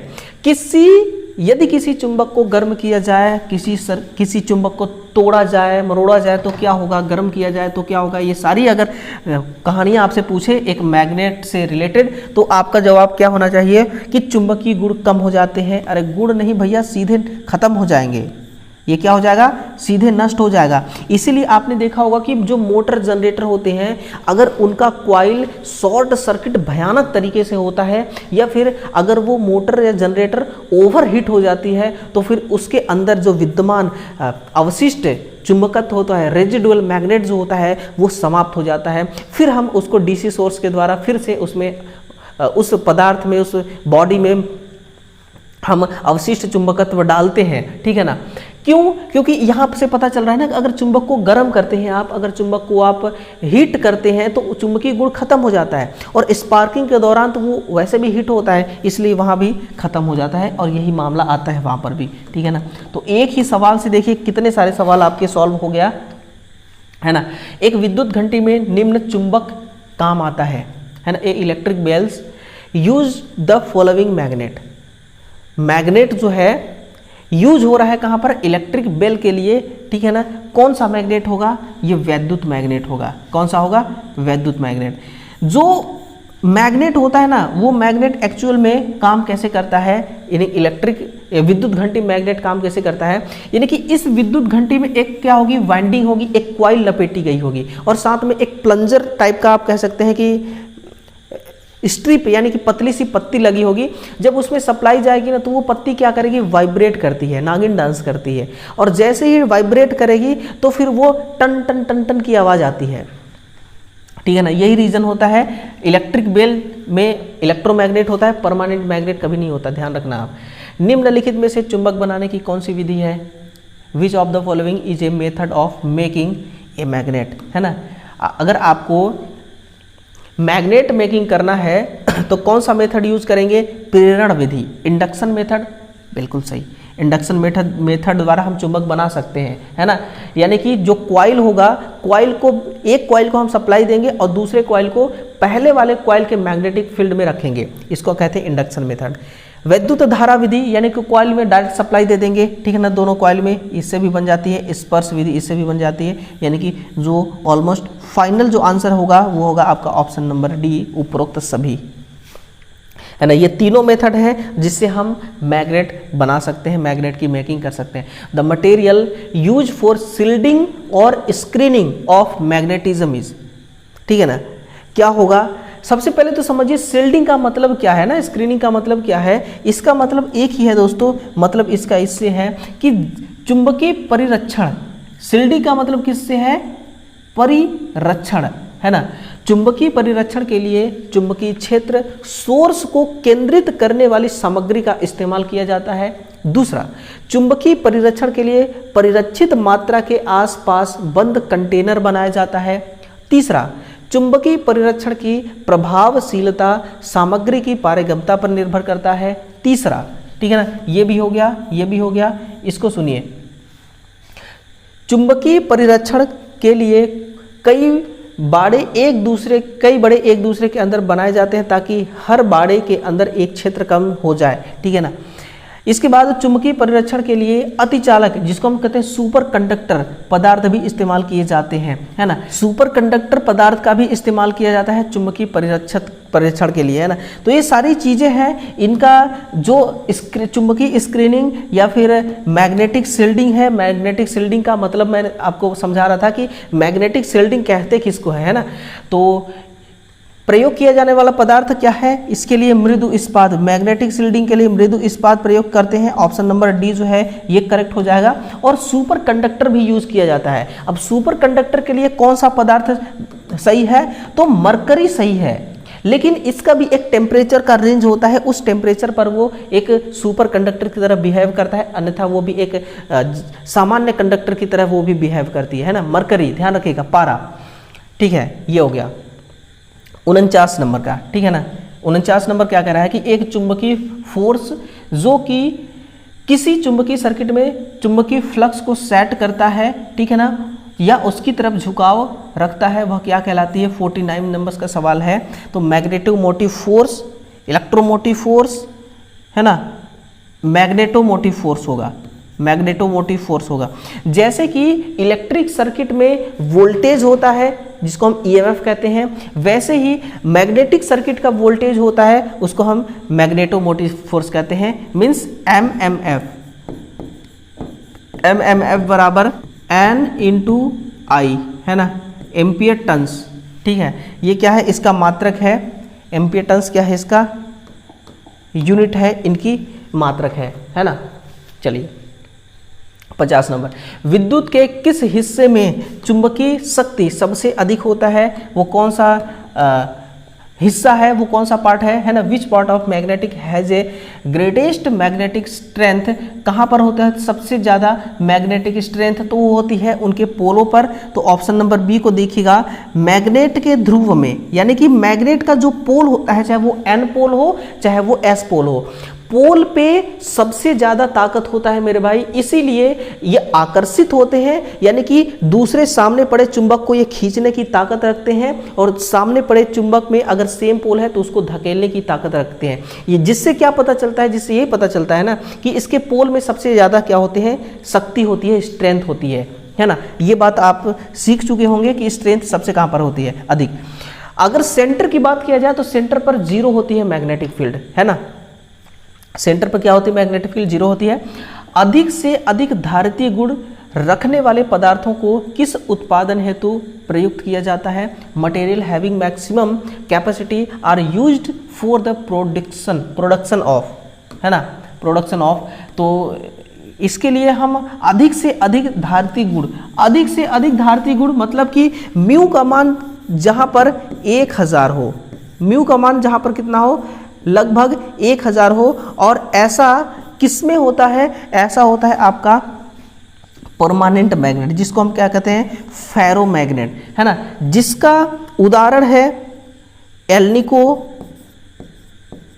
जिसका उदाहरण है एल्निको और प्लस एल्कोनेक्स, प्लस एल्कोनेक्स, है ना। एल्निको और एल्कोनेक्स दोनों के दोनों फेरोमैग्नेट का एग्जाम्पल है ना ये। और निकिल कोबाल्ट ये भी सब है, मैं यहां पर लिख ही देता हूं,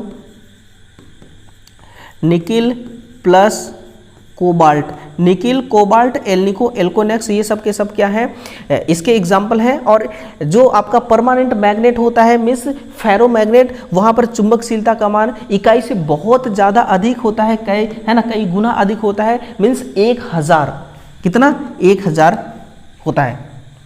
एक ऐसा पदार्थ जिसमें उच्च प्रतिरोधन क्षमता विद्यमान होता है, उसका प्रयोग कहाँ पर किया जाता है, तो उच्च प्रतिरोधन क्षमता होता है ना, ये अस्थायी चुंबक बनाने के लिए करते हैं, ध्यान रखिएगा। ये क्या करते हैं, अस्थायी चुंबक बनाने के लिए इसका इस्तेमाल करते हैं। ऑप्शन नंबर डी ही सही होगा, परमानेंट मैग्नेट चुंबक बनाने के लिए करते हैं। एक ऐसा पदार्थ जिसमें उच्च प्रतिरोधन क्षमता होता है ना, और एक ऐसा पदार्थ जिससे हम परमानेंट मैग्नेट बनाते हैं ना, उस पदार्थ का जो उस पदार्थ में जो निग्राहिता का मान होती है, कौन सी, निग्राहिता का मान होती है, और जो धारणशीलता के मान, धारणशीलता धारणशीलता का मान होता है ना, ये इसमें अधिक होता है, ठीक है ना। धारणशीलता के मान में भी इसमें बहुत अधिक मान होता है और निग्राहिता का भी मान इसमें अधिक होता है, ठीक है ना।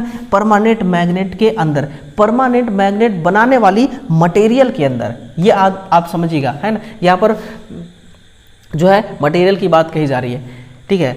नेक्स्ट है कि the potential drop in a electric circuit is similar to which parameters, यानी ऐसा कौन सा पैरामीटर है जो सिमिलर है इलेक्ट्रिक सर्किट में, जो वोल्टेज ड्रॉप कराता है उसके जैसा मैग्नेटिक सर्किट में, है ना। हिंदी में पढ़ देता हूं भाई, समझिए। एक वैद्युत परिपथ है, उसमें होने वाला वोल्टेज ड्रॉप चुंबकीय सर्किट के किस पैरामीटर के इक्वल है, किस पैरामीटर के सिमिलर है ना, वो आपसे पूछ रहा है। तो ये है आपका रिलक्टेंस, परमियंस, ये किसके जैसा है, मैग्नेटोमोटिव फोर्स के जैसा है, मैग्नेटो एमएमएफ के जैसा है। किसके जैसा है, एमएमएफ के जैसा होता है, मैग्नेटोमोटिव फोर्स के जैसा होता है। क्योंकि वैद्युतिक सर्किट में वोल्टेज से रिलेटेड कौन सा पैरामीटर्स आता है, ईएमएफ आता है, ठीक है ना। वैसे ही इसमें भी एमएमएफ आता है, ठीक है ना, समझ रहे हैं ना।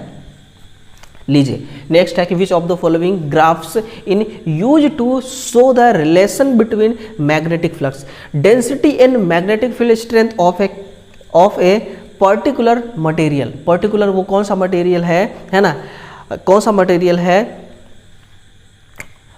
बोला जा रहा है कि जिसका प्रयोग किसी विशेष पदार्थ की चुंबकीय फ्लक्स घनत्व, है ना, मैग्नेटिक फ्लक्स डेंसिटी और मैग्नेटिक फील्ड स्ट्रेंथ के बीच संबंध को बताता है। ये बताता है आपका BH वक्र।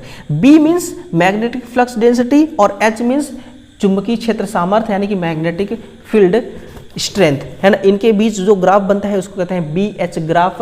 और ये जो BH ग्राफ बनता है ना, ये जो BH ग्राफ बनता है, मैं थोड़ा सा ग्राफ बना के दिखाता हूँ। यहाँ पर होता है पॉजिटिव का B और यहाँ पर होता है पॉजिटिव का H, यहाँ पर निगेटिव का H, यहाँ पर निगेटिव का B होता है। ये जो जब ग्राफ खींची जाती है ना, एक ऐसा मटेरियल है, मान लीजिए जैसे कि लोहा है या फिर स्टील है।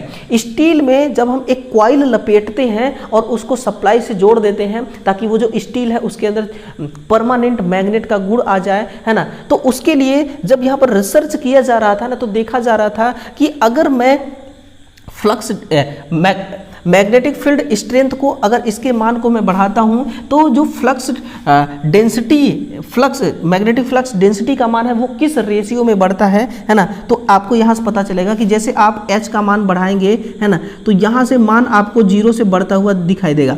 लेकिन ऐसा नहीं कि आप H के मान को बढ़ाते गए तो यहाँ पर B का मान बढ़ता गया, ऐसा नहीं होता। इसका भी एक रेंज है भाई, यहाँ पर चला गया, अब यहाँ से आगे नहीं जाएगा। इस बिंदु को कहा जाता है सैचुरेशन पॉइंट। इसको हम क्या कहते हैं,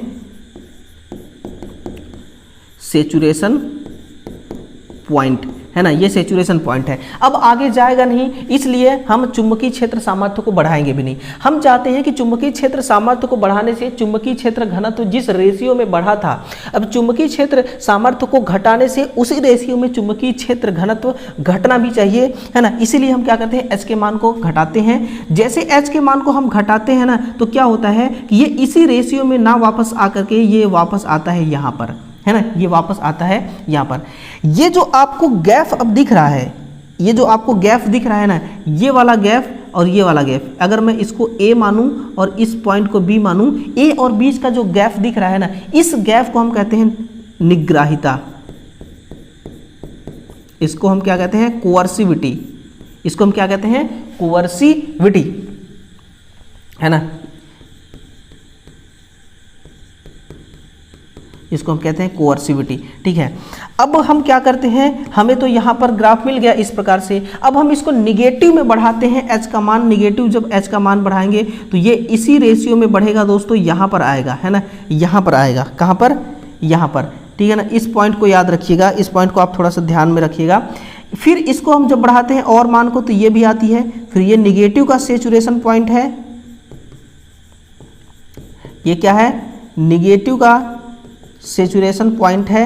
हम चाहते हैं कि फिर इसके मान को घटाएं, ठीक है ना। तो ये भी फिर से अपने इसी मान पर ना आकर के यहाँ पर आती है, कहाँ पर, इस पॉइंट पर आती है ना। फिर इसको मैं रेड कलर से इंडिकेट कर देता हूँ ताकि आपको आसानी से समझ में आए, है ना। फिर ये इस प्रकार चलती है, यहाँ से चलते हुए ऐसा ये कंप्लीट हो जाता है ना।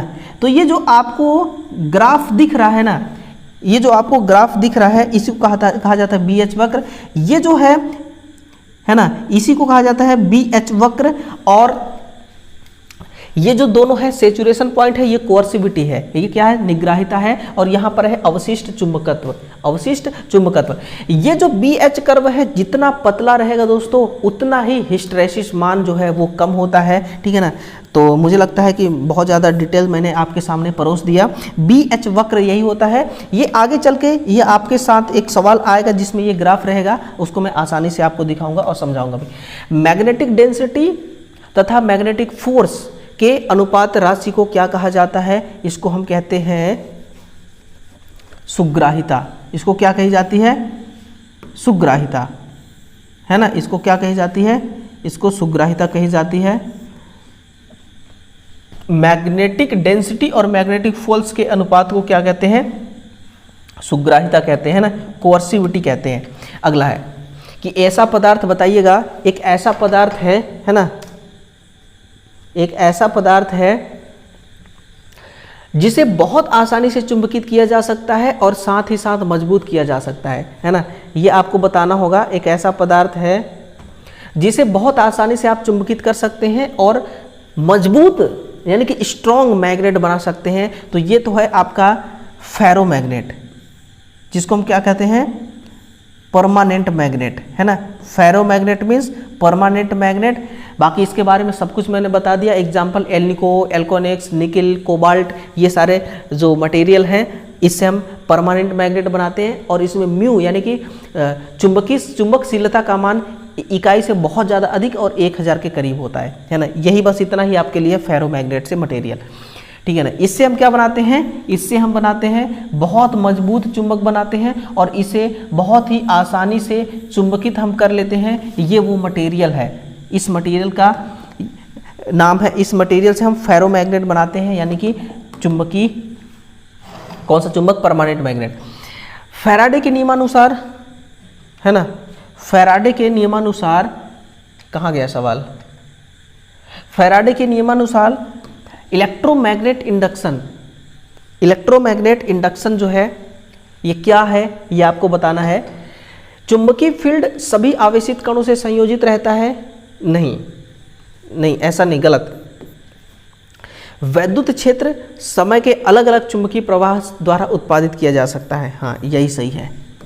यानी कि जो इलेक्ट्रिक फील्ड है वो समय के अलग अलग समय पर चुंबकीय प्रवाह द्वारा, इसको हम क्या कर सकते हैं, जनरेट कर सकते हैं।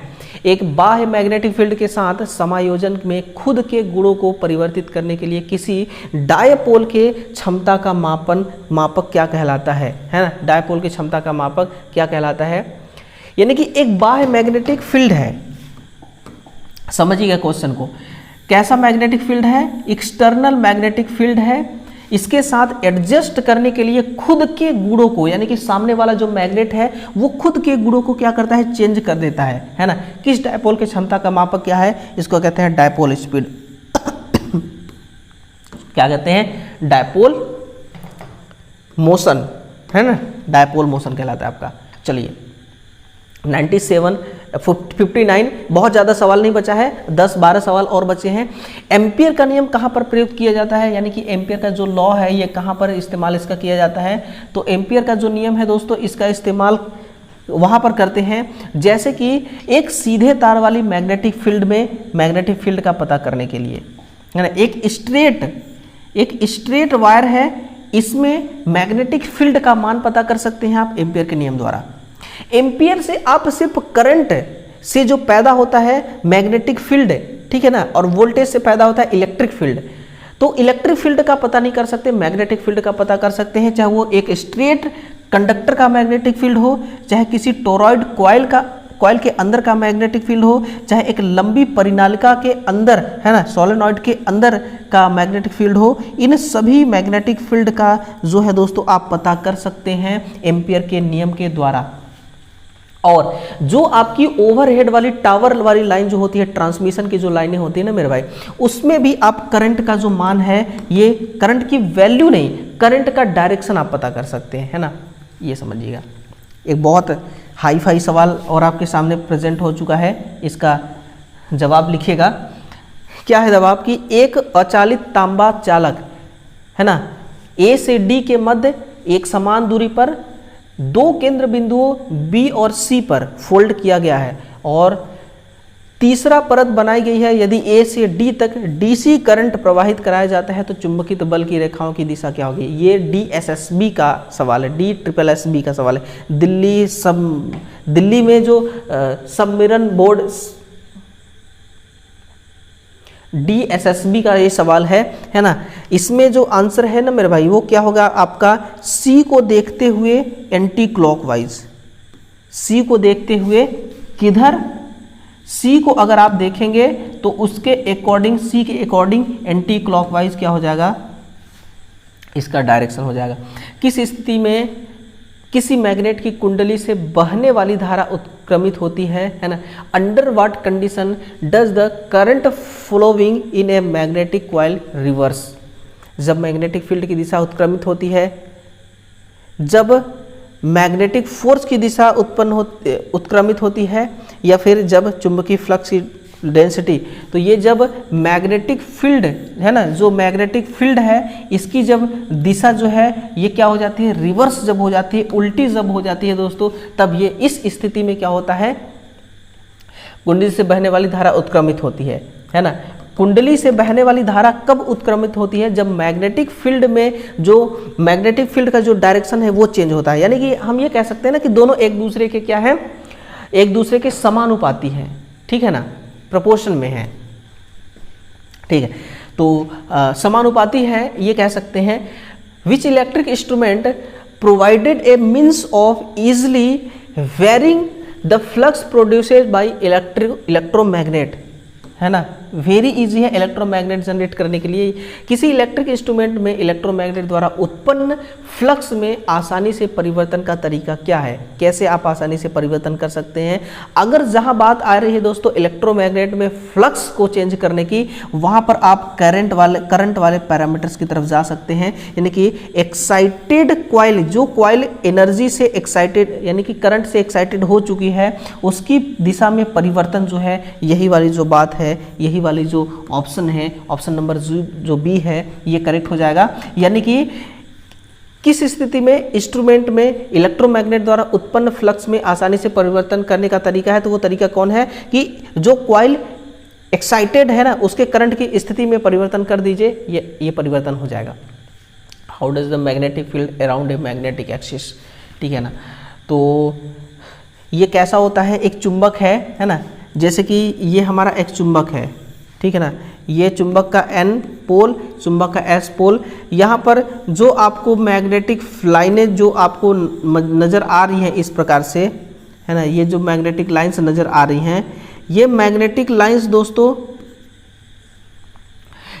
यानी कि चुंबक के चारों ओर जो मैग्नेटिक लाइन है वो किस रूप में विद्यमान होती हैं, वो मूवेबल होती हैं। वो कैसा होती हैं, वो मूवेबल होती हैं, मूव करती हैं, है ना, गति करती हैं। चलायमान आवेश है, कैसा है, मैग्नेटिक फील्ड क्या है, क्षेत्र क्या है, एक आवेश है ना, जो कि चुंबकीय गुणों के रूप में है।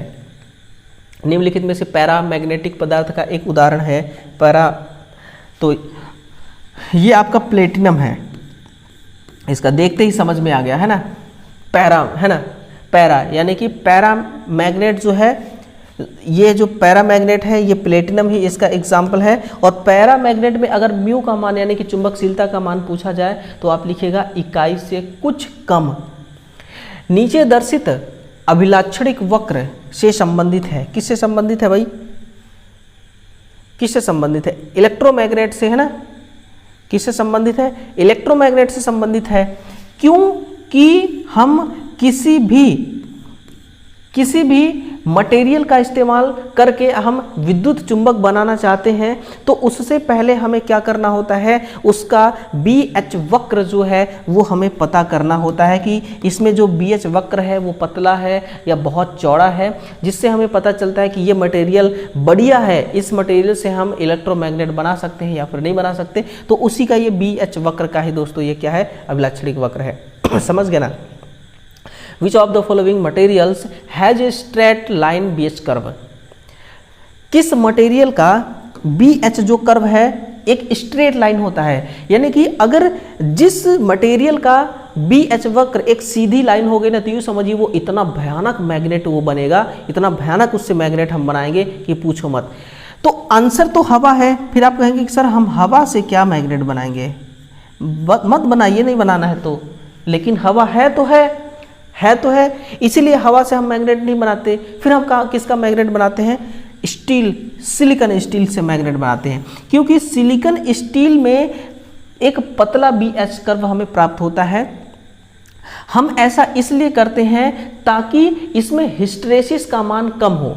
हिस्टेरेसिस के मान को कम करने के लिए हम क्या करते हैं, सिलिकॉन स्टील का जो मटेरियल है इसका हिस्टेरेसिस गुणांक कम होना चाहिए, है ना। तो इसका जो हिस्टेरेसिस फैक्टर है, इसका जो हिस्टेरेसिस फैक्टर है वो फैक्टर कितना होता है उसको आप जानिएगा। इसका फैक्टर 0.001 होता है। कितना, 0.001, यानी कि ये बढ़िया है ना। ट्रांसफार्मर का कोर बनाने के लिए या मोटर की पोल बनाने के लिए ये बढ़िया है। निम्नलिखित में से वेक्टर मात्रक यानी कि यूनिट को कौन प्रदर्शित कर रहा है, वेक्टर मात्रक को कौन प्रदर्शित कर रहा है, electric field density. Electric field density निम्नलिखित वेक्टर मात्रक यूनिट को कौन प्रदर्शित कर रहा है, इलेक्ट्रिक फ्लक्स फील्ड डेंसिटी या मैग्नेटिक फील्ड डेंसिटी, है ना। तो ये क्या हो जाएगा, मुझे थोड़ा सा कन्फ्यूजन हो रहा है इसमें, मुझे लग रहा है कि मैग्नेटिक फ्लक्स डेंसिटी होगा, है ना। कमेंट जरूर करिएगा, बताइएगा कि आंसर क्या होगा। मैग्नेटिक फ्लक्स डेंसिटी होगा, है ना, मैग्नेटिक फ्लक्स डेंसिटी, क्योंकि यही एक सदिश राशि है। वेक्टर का मतलब क्या होता है, सदिश राशि होना, है ना, यही एक क्या है, सदिश राशि। In magnet circuit what is the unit of tesla called. Tesla किसकी यूनिट कहलाती है, तो टेस्ला तो भाई फ्लक्स डेंसिटी की है। ये किसकी है, फ्लक्स डेंसिटी की है। देखिए एक टेस्ला बराबर कितना, एक टेस्ला बराबर 1 वेबर प्रति मीटर। एक टेस्ला बराबर 1 वेबर प्रति वर्ग मीटर, है ना। ये हो जाएगा आपका एक टेस्ला का मान वेबर में, ठीक है। एक चुंबकीय परिपथ में कॉर्क स्क्रू नियम कहाँ लागू होता है। कॉर्क स्क्रू नियम, देखिए इसको समझना बहुत ही आसान है कॉर्क स्क्रू नियम को, क्योंकि कॉर्क स्क्रू नियम क्या कहता है कि अगर हमें विद्युत धारा का पता लगाना है, अगर हमें चुंबकीय क्षेत्र का पता लगाना है उस धारा का, तो कैसे हम पता लगाएंगे। जैसे कि एक पेच हो गया और ये मेरा स्क्रू ड्राइवर है, इस स्क्रू ड्राइवर की सहायता से पेच को मैं अगर कसता हूँ घुमाते हुए इस स्क्रू ड्राइवर को, तो स्क्रू ड्राइवर जिस डायरेक्शन में ये घूम रही है वो डायरेक्शन हो जाएगा मैग्नेटिक फील्ड का, चुंबकीय क्षेत्र का। हमें चुंबकीय क्षेत्र पता चल गया उस करंट का। अब ये घूमता हुआ आगे भी तो जाएगा, तो जो आगे जा रही है वो करंट का डायरेक्शन हो जाएगा, यानी कि करंट का डायरेक्शन आगे, और जिस डायरेक्शन में घूम रही है ना, उस डायरेक्शन को हम मैग्नेटिक फील्ड का डायरेक्शन समझते हैं। तो ये क्या कहलाएगा, चुंबकीय क्षेत्र रेखा बल, magnetic field line force, magnetic field line force, इसका क्या हो जाएगा, करेक्ट आंसर हो जाएगा। कॉर्क स्क्रू जो द्वारा हम क्या करते हैं, यही ज्ञात करते हैं। लास्ट है सवाल, देखिए मैग्नेटिक फील्ड, है ना, मैग्नेटिक फील्ड का मापन कहाँ कैसे किया जाता है, तो ये वेबर में हम इसको प्रदर्शित करते हैं। वेबर ही क्या है, इसकी यूनिट होती है, ठीक है ना। मैक्सवेल इसकी यूनिट नहीं है, ना ही आवृत्ति, ना ही मैग्नेट मशीन इसकी यूनिट है, ठीक है ना। तो इसकी यूनिट कौन सी होती है, इसकी यूनिट वेबर होती है, ठीक है। चलो भैया, चलो मैराथन सेशन की हमारी एंडिंग हो चुकी है ना, सारे सवाल खत्म हो चुके। 70 सवाल थे टोटल दोस्तों, 70 सवाल थे, खत्म, सब कुछ खत्म, ठीक है ना, कुछ नहीं बचा। सभी सवाल का जो आंसर है आपके नोटबुक तक मैंने पहुंचा दिया, आपकी ज़बान तक मैंने पहुंचा दिया। अब इसको कैसे रिवीजन करना है ना, कैसे क्या करना है, ये आपका काम है। और इन सभी सवालों का जो PDF है वो शिद्दत से आपको मिल जाएगा, है ना। साथ ही साथ मिलेगा आपको, टेलीग्राम को ज्वाइन करिएगा, नहीं किया है आपने तो, अगर कर दिया है तो बहुत बहुत धन्यवाद है आपका। वहीं पर आपको मिलेगा, है ना, इसका PDF, ठीक है। तो चलिए भाई, बहुत मेहनतों के बाद दोस्तों हम थोड़ा सा राहत की सांस ले रहे हैं, क्योंकि पानी का प्यास बहुत लगा है ना। रात का भले दोस्तों 2:30 बज रहे हैं, 2-2:30 बज रहे हैं, लेकिन बहुत प्यास लगी हुई है। अब पानी पिया जाएगा, ठीक है ना। और इससे पहले वीडियो को लाइक और कमेंट कर दो भाई, ठीक है ना। शेयर सब्सक्राइब भी कर दीजिए, ठीक है ना। ये सब कहने वाली बातें नहीं है। कल हम आपके लिए क्या लेकर आएंगे, यानी कि कल को छोड़ करके उसके अगले दिन, तो बैटरी से रिलेटेड आपको MCQ सवाल देखने को मिलेंगे, है ना। और बैटरी का जो जितने मोस्ट इंपॉर्टेंट सवाल हैं, चाहे वो 50 हो, 60 हो, 70 हो, सभी सवालों को इकट्ठा करूंगा मैं, और इकट्ठा करके इंग्लिश और हिंदी दोनों फॉर्मेट में पहले बनाऊंगा, इसके बाद लेकर के आऊँगा दोस्तों। इसलिए बीच में एक दिन का गैप सही है, ठीक है ना। तो ये मैराथन सेशन जो है दोस्तों, ये छात्रों के लिए, छात्रों के एग्ज़ाम के हित के लिए बड़ा इम्पोर्टेंट है। कमेंट आता है ना कि सर हमारा TO का एग्ज़ाम है, उसमें ये आपका जो ये जो मैराथन सेशन है हमारे लिए बहुत अच्छा साबित हो रहा है, बहुत बेटर साबित हो रहा है। तो मुझे बहुत खुशी होती है इन बातों को सुन करके, क्योंकि इसमें जो मेहनत है ना दोस्तों, अकेले का मेहनत है और काफ़ी मेहनत है यार, ठीक है ना। हालत ख़राब हो जाती है चीज़ों को करने में, ठीक है ना। आँखों में दर्द होने लगता है, ठीक है। आँखों के नीचे ऐसा लग रहा है ना कि अब कालापन आ जाएगा, इतना दर्द होने लगता है। अब आप ही बताओ यार, 2:30 बज रहे हैं, 2:30 बजे कौन जगता है, लेकिन मैं आपके लिए देखिए जगा हुआ हूँ, और पूरे ईमानदारी से, पूरे एनर्जी के साथ पढ़ा रहा हूँ, ठीक है ना।